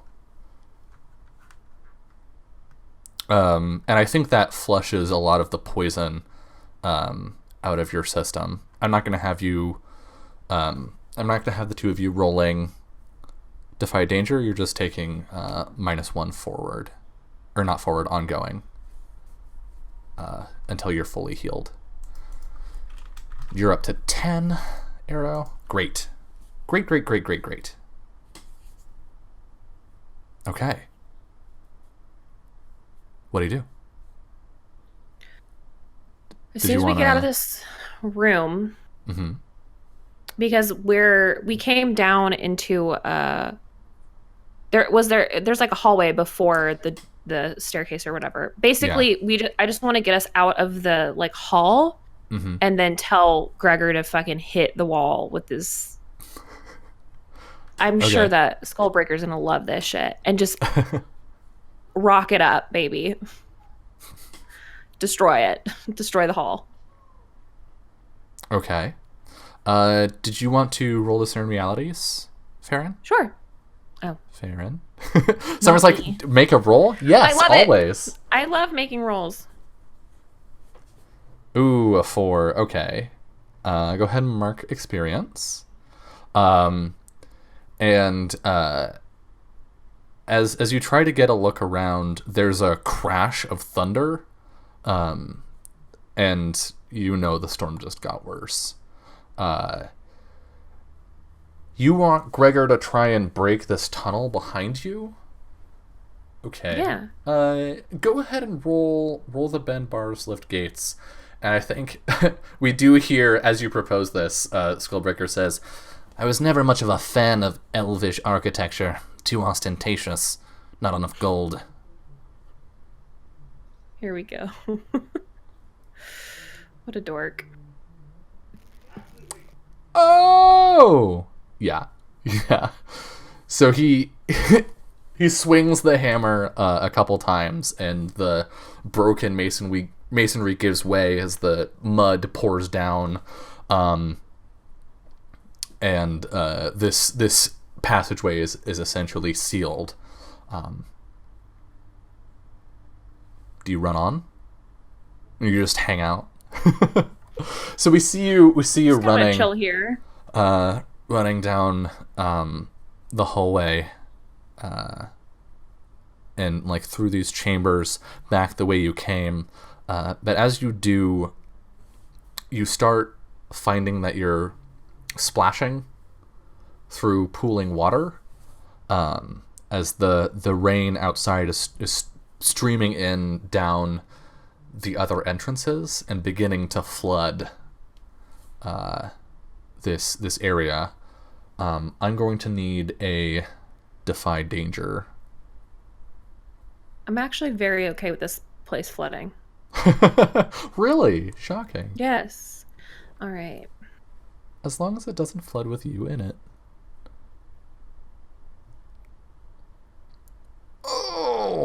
Oh God. We did really good. I don't know if you could tell by our rolls. You both mark experience. But then there's another crash, and this time that wasn't lightning. That was magic of some kind. And the ground shakes, and stones begin to come loose from the ceiling. As you're trying to wade through this water, you come into a room. You lost your way somewhere. You haven't been in this room before. And then there's another crash, and the ceiling comes down around you. You're plunged down into the water. And that is where we are going to end tonight's episode. So, thank you so much for hanging out. You didn't die yet, so that's neat. That's cool. You got Hawk. I didn't think that was going to happen. I have a little post-credits scene to give y'all, but before we get to that, let's go around. Let's do outros. So, Summer, Shooty Boy, who definitely did not cause a shitload of problems today and every day. Where can people find you? What are you up to? Just go to Twitter. At Just a Summer Job. I retweet everything that I'm doing. The fucking end. That's where you can find me. That's where I will be today and every day for the rest of forever. Okay. Kiana. Well, that was a time. There were many a time where I was like, should I do the dumb bard thing? Let's not. But man, let's see if we survive next time. I don't know. But find me over on Twitter at KennaS. Best way to figure out what I'm doing. Come over the internet, playing role-playing game almost every day of the week. I'm trying to think if there's anything cool coming up. I don't think so. Oh, next Saturday, actually, I am running the next installment of my monthly series of Teenagers from Outer Space. It's silly, it's pulpy, it's ridiculous. Saturday morning cartoons, basically. And that'll be over on Laugh Love Lindy's channel in the morning. I will be putting up a poll sometime later this week, next week, whatever time is, to figure out what we're doing for that episode, because I don't know yet. We could go on a field trip. We could go visit somebody's family and have the awkward family meet boyfriend situation. You know, all sorts of fun stuff over there. So make sure to catch me over on Twitter, and we'll see you in a couple weeks. Hell yeah. I also want to, he wasn't here tonight, but I want to shout out Adam, aka Adam Rowe. You can find him on Twitter at Adam Rowe VO, on Twitch at Adam Rowe VO, and on YouTube at Adam Rowe.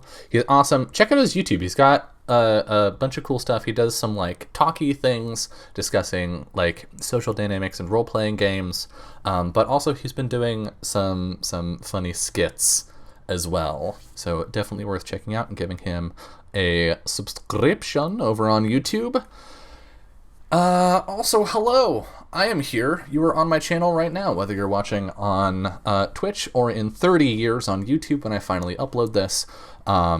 You already know where to find me. I'm a narcissist on Twitch, Twitter, and YouTube, as well as Patreon, which goes to support all the creative things that I do, and Itch.io, where you can find one of the games that I designed called Spoken Magic, which we actually played here recently. It's a ton of fun. It's neato. If you like all the weird, like, high fantasy world building that is here, and also the drama, it's a good game. You should go check out Spoken Magic, because it's got both of those. What do I want to say? I will be back here on Wednesday in the evening, so 5 p.m. probably, for more of Prey, maybe? Or I'll just decide that I want to play Apex Legends instead. We'll see. It'll be video game time either way. And I also want to say that you should keep an eye out on my Twitter or on the Discord, because I feel comfortable saying this. I'm not going to say when necessarily. I'm not going to have a precise date, but Fun Shots is coming back for a season 2, which means if you want to play cool games here on the channel with cool people, that will be an opportunity to sign up to do so. We're playing a shitload of games. I don't have the exact schedule locked down yet, but there are already a lot of them. So keep an eye out for that. Yeah, I think that's all my shouting out that I want to do. So as our credits end and we get our post-credits scene, it is daytime. It is daytime outside the forest of Elisurdran. The ground has been shattered, broken into slabs of stone that ring out from a central point. Some of the broken forms of the undead caught in Ilmagara's blast still lay there. And she sits in her palanquin as a zombie approaches. She looks toward it, holds out a hand, and an eerie sort of teal light, a fog pours from its eyes and into her hands. And then she snuffs it out in frustration. No matter. They may be gone, but the city remains. And we'll see you hopefully in 2 weeks to see what has happened, what will come of our erstwhile heroes. So thank you all so much for watching. Let me take a look at the alerts real quick before I go and say thank you to thank you to Matthias for the 5-month resub. Holy shit. Thank you so much. Thank you, Grant, for the 4-month resub. Thank you, Lord Arctic Frost, for the 500 bits. And thank you, TVM Rock, for the 200 bits. As a reminder, we do have a bit goal running. And we're, I don't know, I think we're past 30% now. I'll run the numbers tonight when I have to check on that for our bonus one-shot of Monster of the Week. So we're getting there. We're making solid progress on that. But thank you all so much. Even if you just lurked, even if you're watching this on YouTube and you weren't here for me to say thank you to directly, thank you all. But most importantly, don't walk into an army of zombies. And also, have a wonderful rest of your night. Good night.